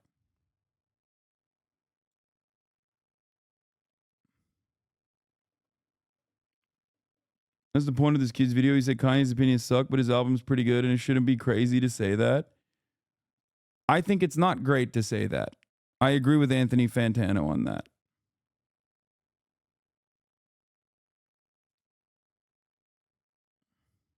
I literally don't give a fuck about Kanye, but your argument makes no sense. Oh, you're in here. Oh, never mind. I got it. I just understand that almost everything I buy unnecessarily is terrible, so I see zero difference. Got it. Okay. Yeah. No, this is this is something I see that's very common with debate pedophilia. This is the maximum level of debate lord or debate pervertry, which is the false notion that, like, well, you consume animal products, so it should be fine to also sexually assault an animal. Okay? How do you think milk is produced? It's bad veganism debates, okay? And I hear it from the likes of Destiny, and I've heard similarities from the likes of Vosh as he has tried to argue against the ethics of procuring certain materials through child slavery while comparing it to child pornography. Okay?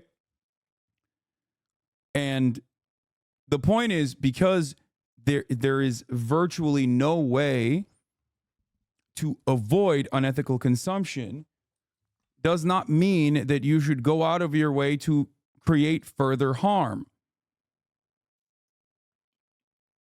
Okay? It's very bad argumentation in general, and it makes you look like a weirdo. It makes you look like you're defending Kanye West, even if you're not trying to. You're doing a very bad job.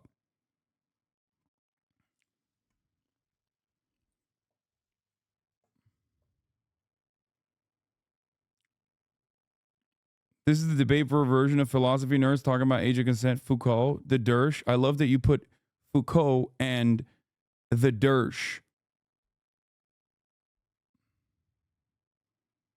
in the same conversation as we were talking about philosophy.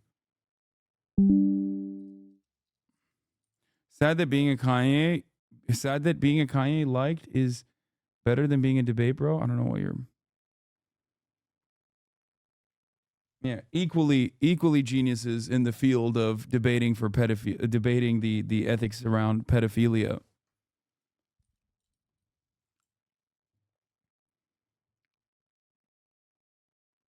Is an argument too focused on the logic being consistent that it fails to realize the optics is dog shit? It's also not even logical half the time. It just comes across as logically consistent immediately. And if you dive into it a little bit further, you recognize that, like, the real world is more nuanced than that. Here, I'll give you an example. Now that we've been talking about Destiny, one example that Destiny has always held on to in his endless conquest for white people to be able to say the N-word is the lie that he told his audience that they channel regularly. They say, I agree with Destiny on being able to say the N-word in private. Okay, this is an abject lie. The debate that we had on this ended up with Destiny basically saying, what if I was able to say the N-word trapped in the confines of space, surrounded by absolutely nobody? Would that be harmful then? This is an exaggerated phenomena that does not exist in the real world at all. In that circumstance, yes, the harm that you are creating by saying it is, of course, insignificant. It doesn't exist. But that's not how it works in the real world, and that's not the reason why you want to say it in private. Even then, it's very odd. But it basically is the same exact principle behind, like, what if you had to say the N-word to stop a nuclear bomb from going off? Okay? This is yet another circumstance where people who love debate and see debating as a virtue in and of itself only care about, like, whether it comes across as a good own in the marketplace of ideas. Yeah, they call it limit testing, or we're just trying to find your boundaries, which is not intelligent at all. It only comes across as intelligent for someone who is attempting a gotcha, and for people who are stupid enough or are motivated in their reasoning enough to want to find something that is permissible, want to find an opportunity so that it's permissible.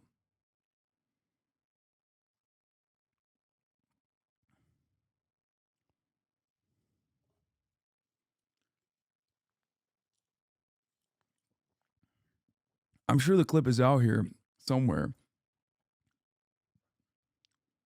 But yeah, that is unironically what his big gotcha was against me, and why his fans still to this day say that Destiny and Hasan agree with one another on being able to say the N-word in private. But of course, people understand that that's not the case. Why is the N-word debate the gateway debate topic? Because a lot of people who love debates happen to be, people who shouldn't say the N-word and feel like it's incredibly restrictive that they can't. And they feel like it's a pretty good entry point into arguing about this shit.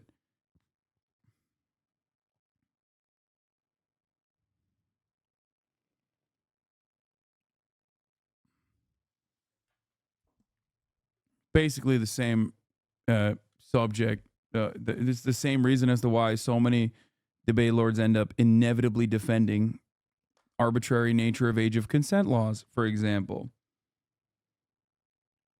Or actually it's a phebophilia.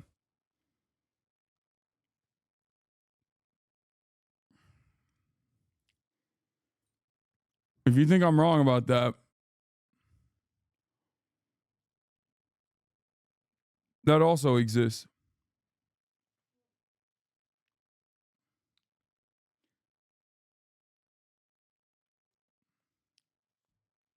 Destiny has made the actually that's ephebophilia. It's very different than pedophilia argument.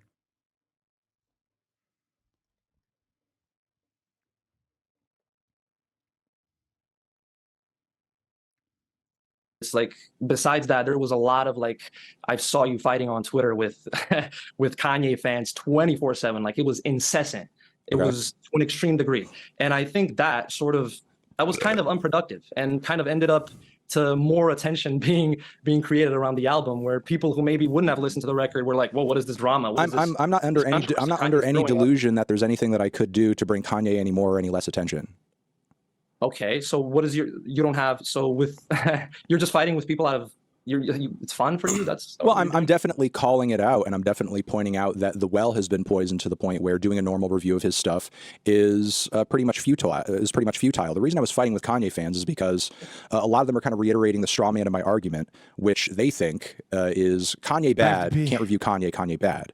When my actual argument is that his actions and his statements and his behavior have either solidified people against him or solidified the cult of fans around him to the point where you can't really have a level-headed discussion around him and his music without being called either biased or just being looked at by people who, rightly see what he's saying and doing as disgusting and thinking like, well, even if it is good to an extent, I don't want to affiliate with it. I mean, you yourself said in your video that, personally, I mean, look, I think you've come across here, even though we disagree, as, somebody who's at least approachable to an extent.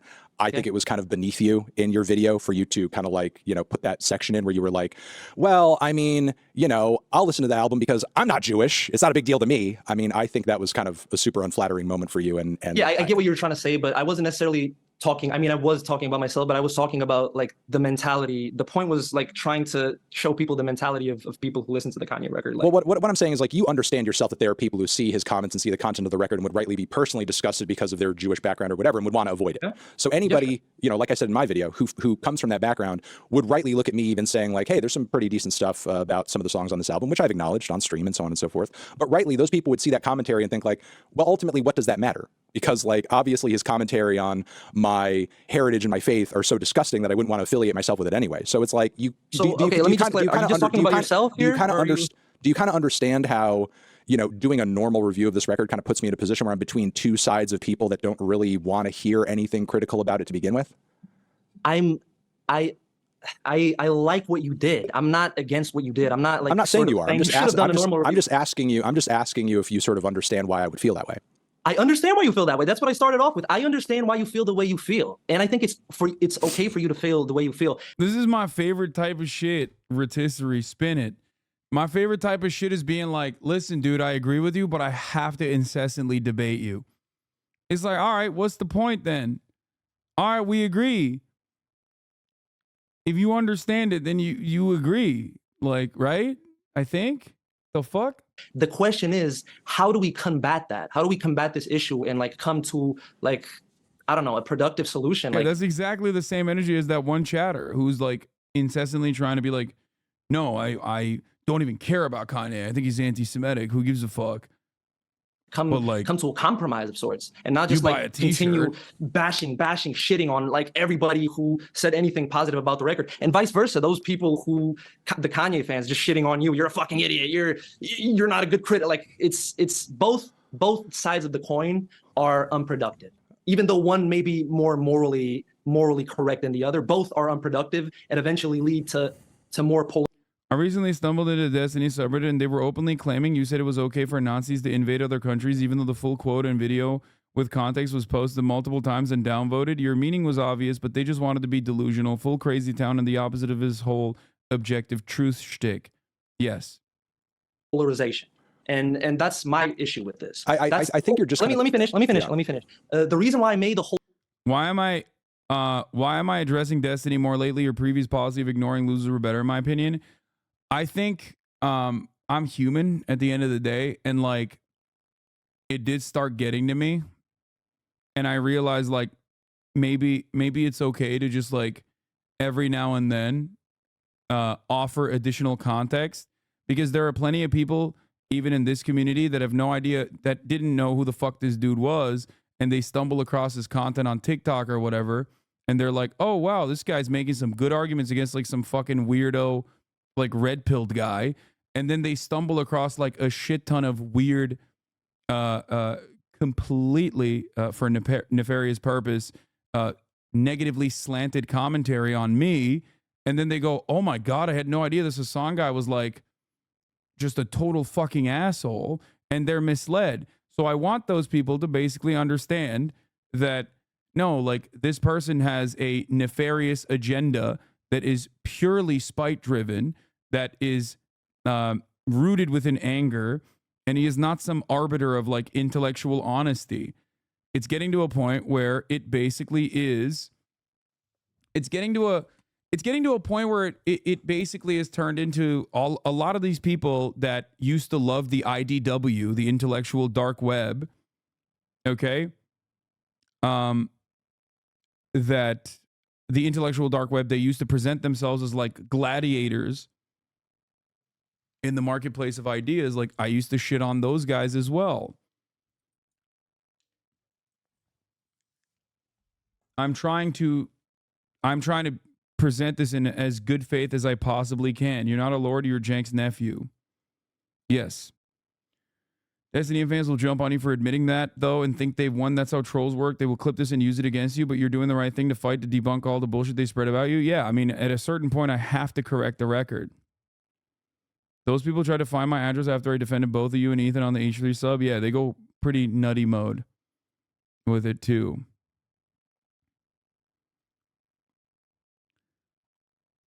If you find yourself to be a progressive,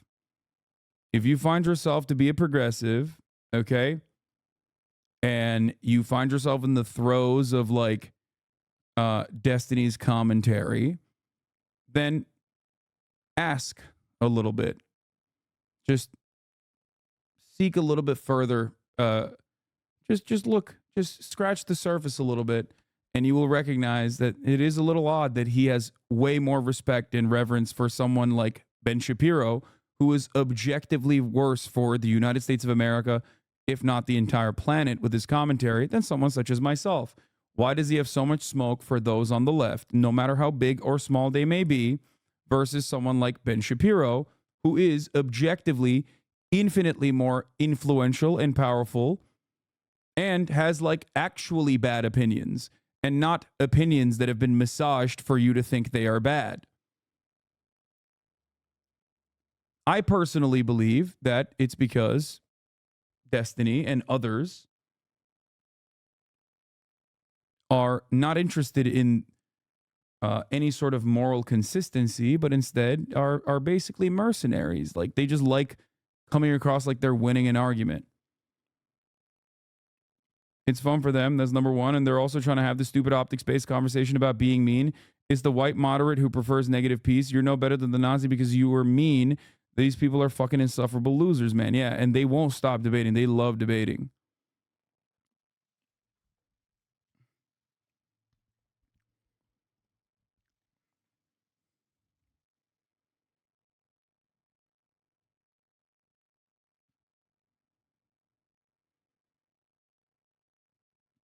Like you mentioned, about 40% of both sides of a debate aren't going to change their mind. I wonder how many decentrists you can actually reach. Yeah, I mean,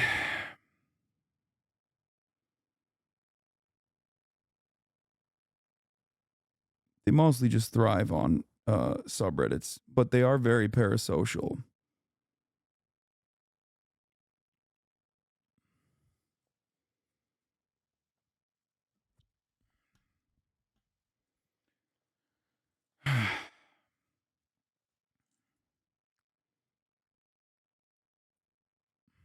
Whole video, and the approach I take usually with my videos is, even though obviously I have a certain, I'm not like a fence-sitting centrist, I have a certain ideology. Your self-made Jenks nephew, he just boosted your position a lot.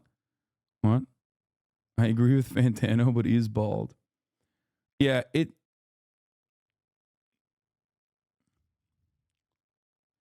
my friend's boyfriend is a Destiny fan. When he found out I watched you, he was afraid or unwilling to call me out, perhaps because we were in the real world. He's a great guy. Otherwise, I think he's been misled.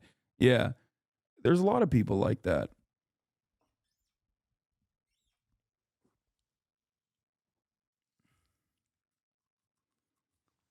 I do find it somewhat dangerous.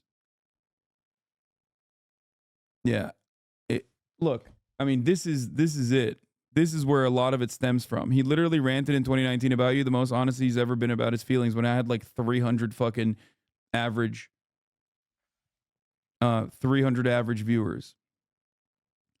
But the reason why I've been talking about him more is because, like, it's not even necessarily releasing a pressure valve. It's specifically about like people who masquerade as progressives, and I think shepherd people that basically shepherd others into this notion that they are progressive while feeding them a shit ton of reactionary commentary. And I don't like that. I didn't like that when Jordan Peterson was doing it. I didn't like that when back in like 2017, 2016, you had the phenomena of people who called themselves classical liberals who were the real progressives. That's what Dave Rubin used to say. For those of you who don't remember, because you were probably oblivious to Dave Rubin, as someone who worked with him,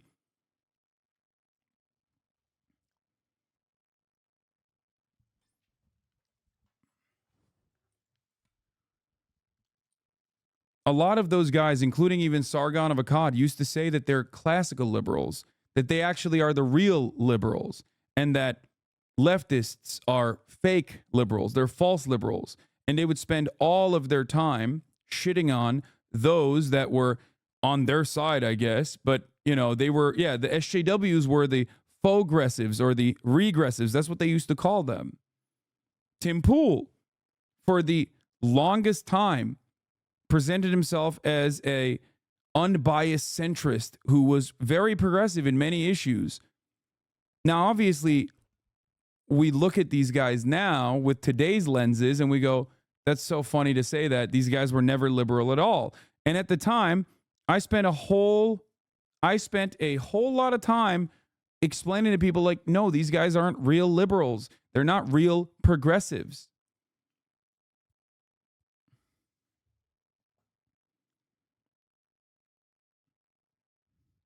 So yes, I do think that Destiny is as bad as those charlatans like Dave Rubin. I do. I think that he's doing the exact same thing that I have seen.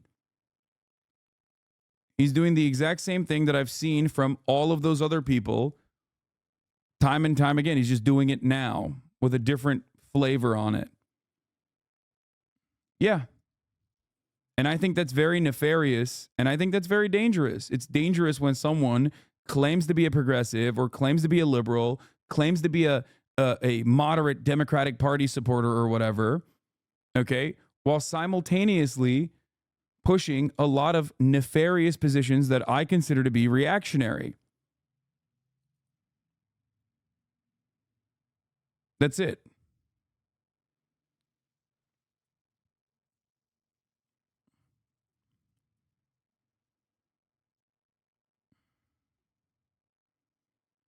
Even though you're open to discussing it, I do think it would behoove chat to stop feeling compelled to inform you what's going on in these negative parts of the internet and to the good faith members. Yes.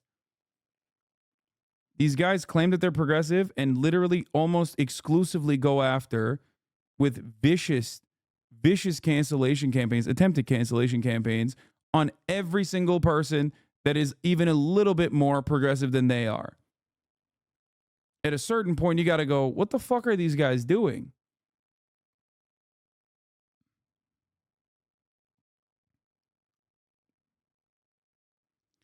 But due to the thing that I mentioned earlier, the intersectionality of privilege and the intersectionality of blind spots that come from said intersectionality of privilege, there are always going to be certain lapses of judgment. No one is going to be perfect.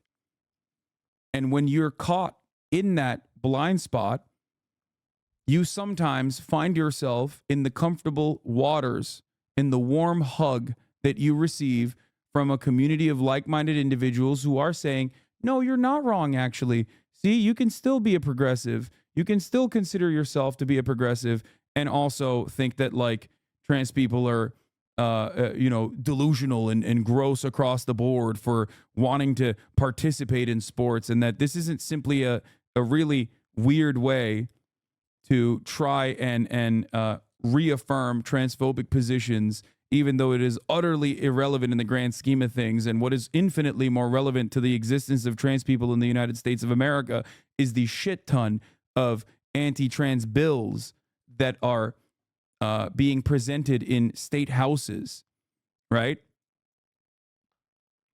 No, you're right. People find themselves in the comfort of bigotry, and I think that it is infinitely more nefarious when someone doesn't openly admit to being a conservative and is doing that from the position of a supposed liberal.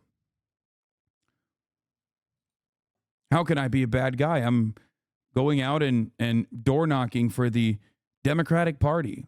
I'm a liberal. I'm a real liberal. These guys are the worst people, actually. I'm door knocking for the Democratic Party. I'm the most progressive. I'm coming at it from a position of authority.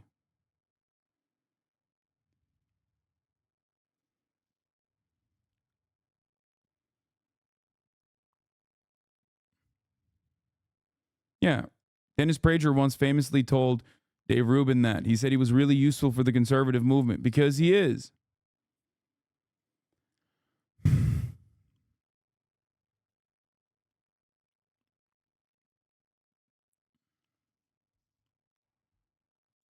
And certain political opinions I hold, I always try meeting people in the middle, right? I want to approach my videos with to a degree where, like, a Republican could watch it and look at it like, okay, this guy is not just like completely saying fuck you. He's actually made some good points. Maybe I should think about this a little bit, you know? And that's all I'm trying to do with my videos at the end of the day.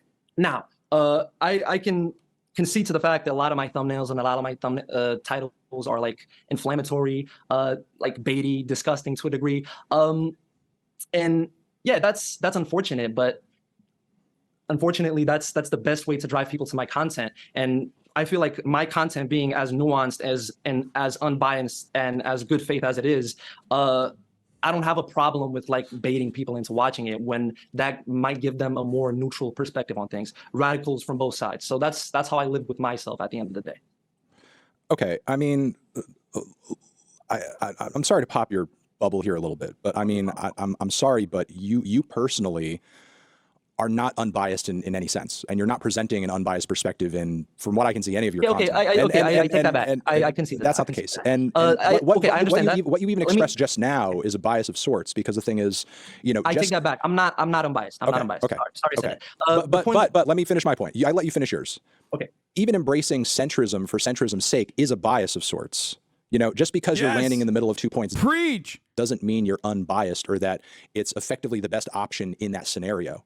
I mean, when you're between the polar opposite positions of we should, you know, have segregation and we should allow everybody and anybody to sort of live freely in modern society, we don't try to land somewhere in the middle of those 2 points because it makes us feel good and fuzzy inside, because we're like, well, I'm reasonable and I see the points of both sides. No, the correct position is we allow people to be free. Like, that's the correct position. The correct position is you don't have to see the top of the hour ad break at the top of the hour. Okay? And you must subscribe for that reason. Aw Candles, thank you for the 5 community gifted subs.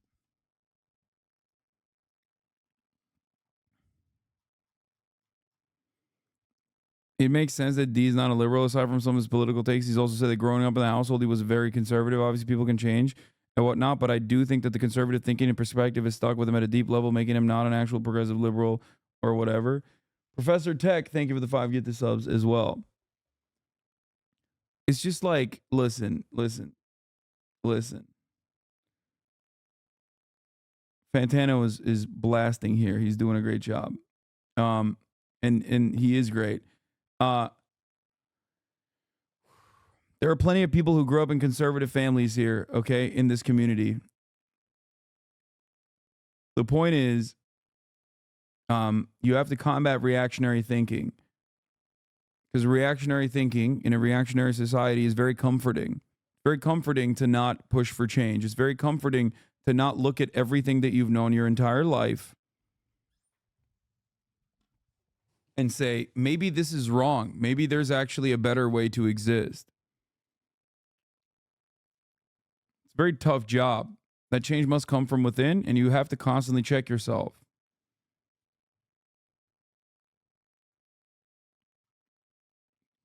That's it. Position. Like, there are points where centrism doesn't make sense. I understand.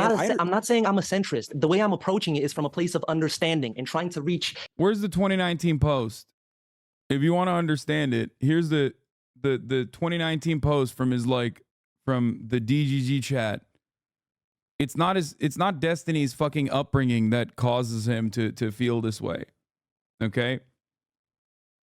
There's someone was bringing up the post earlier.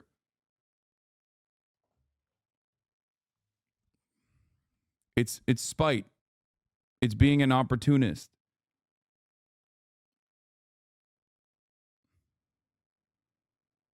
That's why he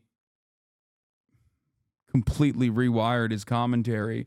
And if you look back at that one brief period where we would collaborate from time to time, okay? If you look back at almost all of his takes from back then and compare it to what he's talking about now, it is almost the exact diametrical opposite. He's defending. Go back. I mean, a lot of that stuff is just out there. You can find it if you are interested. He's debating the exact opposite side of the argument now. It's not just on my YouTube channel. It's on his YouTube channel too. If you look back at things that Destiny used to debate in 2018, this is before the Fallout era that you went over, mostly the stream has stayed off completely away from him on a topic because of the toxicity involved. It's been nice. I don't think it's ever going to get better from his community's end because they're hyper online. I know. What triggered it today?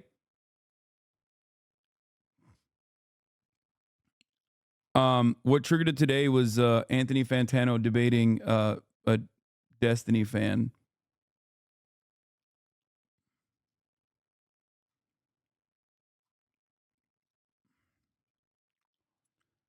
Look, ultimately, Yeah, they literally latch on to all your friends. They've been popping up in Maya's comment section too. The goal is to make me a toxic element. Like so toxic that you can't like make anyone and everyone that says any kind of slight criticism hype it up as hard as possible, whether it's Abba and Preach or whoever else, and then make me a toxic entity. Make it so that if you're collaborating with me, we will make your life hell. If there's an opening, like with me and Ethan, for example, abuse that opening as hard as possible. If there is no such opening, you can see this personally. Like, they used to shit on Ethan non-fucking stop. Like, literally non-stop. All the time. All the time. Why? Because we had a show together. And we're friends. And then the moment that they saw like an opening, immediately they were like, we love Ethan. Ethan is our favorite content creator. I've been an Ethan fan for years and years and years. They infiltrated his fucking subreddit. Yeah.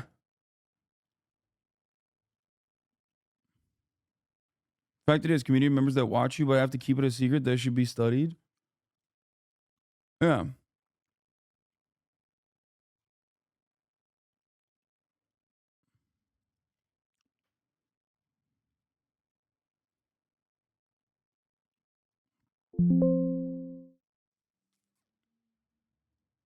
The best example is when Daily Dose didn't want to answer if he liked you while he was on NMP stream, even though Daily Dose does like you. It's just a death wish to publicly admit it. Exactly.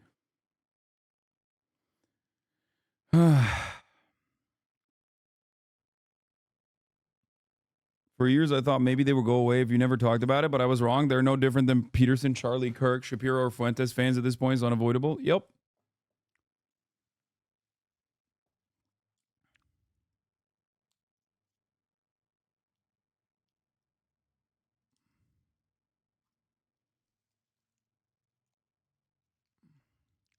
It's basically Gamergate if Gamergate never went away and changed its course of harassment towards like anything and everything that is like technically leftist. That's it. But yeah, if you're out there and you truly want to understand like intellectual consistency or something, just match what Destiny used to say on the exact same issues back in like 2018, 2019 versus what he says now on the very same issues. Palestine being one of those issues. That's what you do when you are a mercenary and you have no genuine intellectual curiosity or interest in advocating for a position beyond winning an argument. Not even really winning an argument, but specifically looking like you won an argument.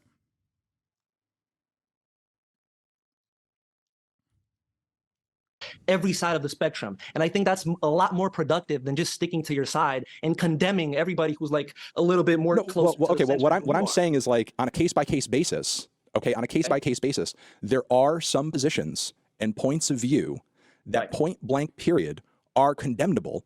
And you don't need to sort of like see their point. Yeah.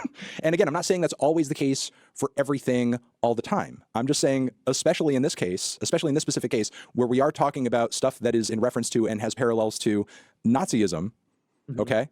It's worth taking a staunch position and being like, you know what, this is like bad. This is, okay, I did that. I also did that in the video, but the point I'm trying to make is we both think it's bad, okay? So we're on the same side.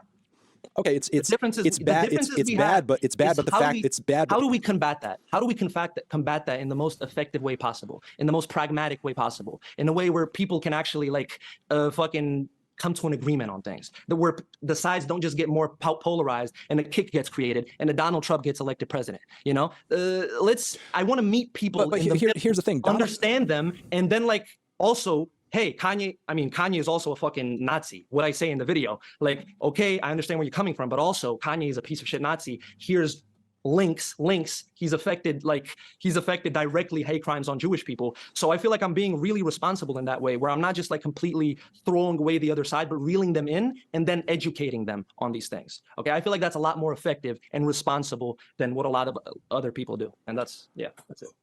I mean, I agree that you are kind of giving some of the people watching that video context, but simultaneously you sort of take almost like a nihilistic or, you know, careless kind of perspective on, well, there's no point in quote unquote doing anything about it, because it's not like your 12 or 15 or whatever amount of streams that you might give to a Kanye record. It's not like that means anything. And ultimately, if you're not a perfect person, then, you know, as Jordan Peterson says, you shouldn't be trying to put forward effort to fix the world anyway, because you can't fix or, you know, sort of like, you know, improve your own shit. Well, okay. What I was trying to say with that is, people who endorse polarization and kind of like encourage it and I hate this perspective from fence sitters that is like, oh, it's not the anti-Semitism is a problem, it's you pointing out that it's anti-Semitic that's a problem. Like, what the fuck are we doing here, man? That's crazy. What do you mean? Like, Anthony Fantano is not polarizing for saying Kanye West is a fucking Nazi. Kanye West is the actual polarizing figure for coming out and saying he loves Adolf Hitler. What the fuck is this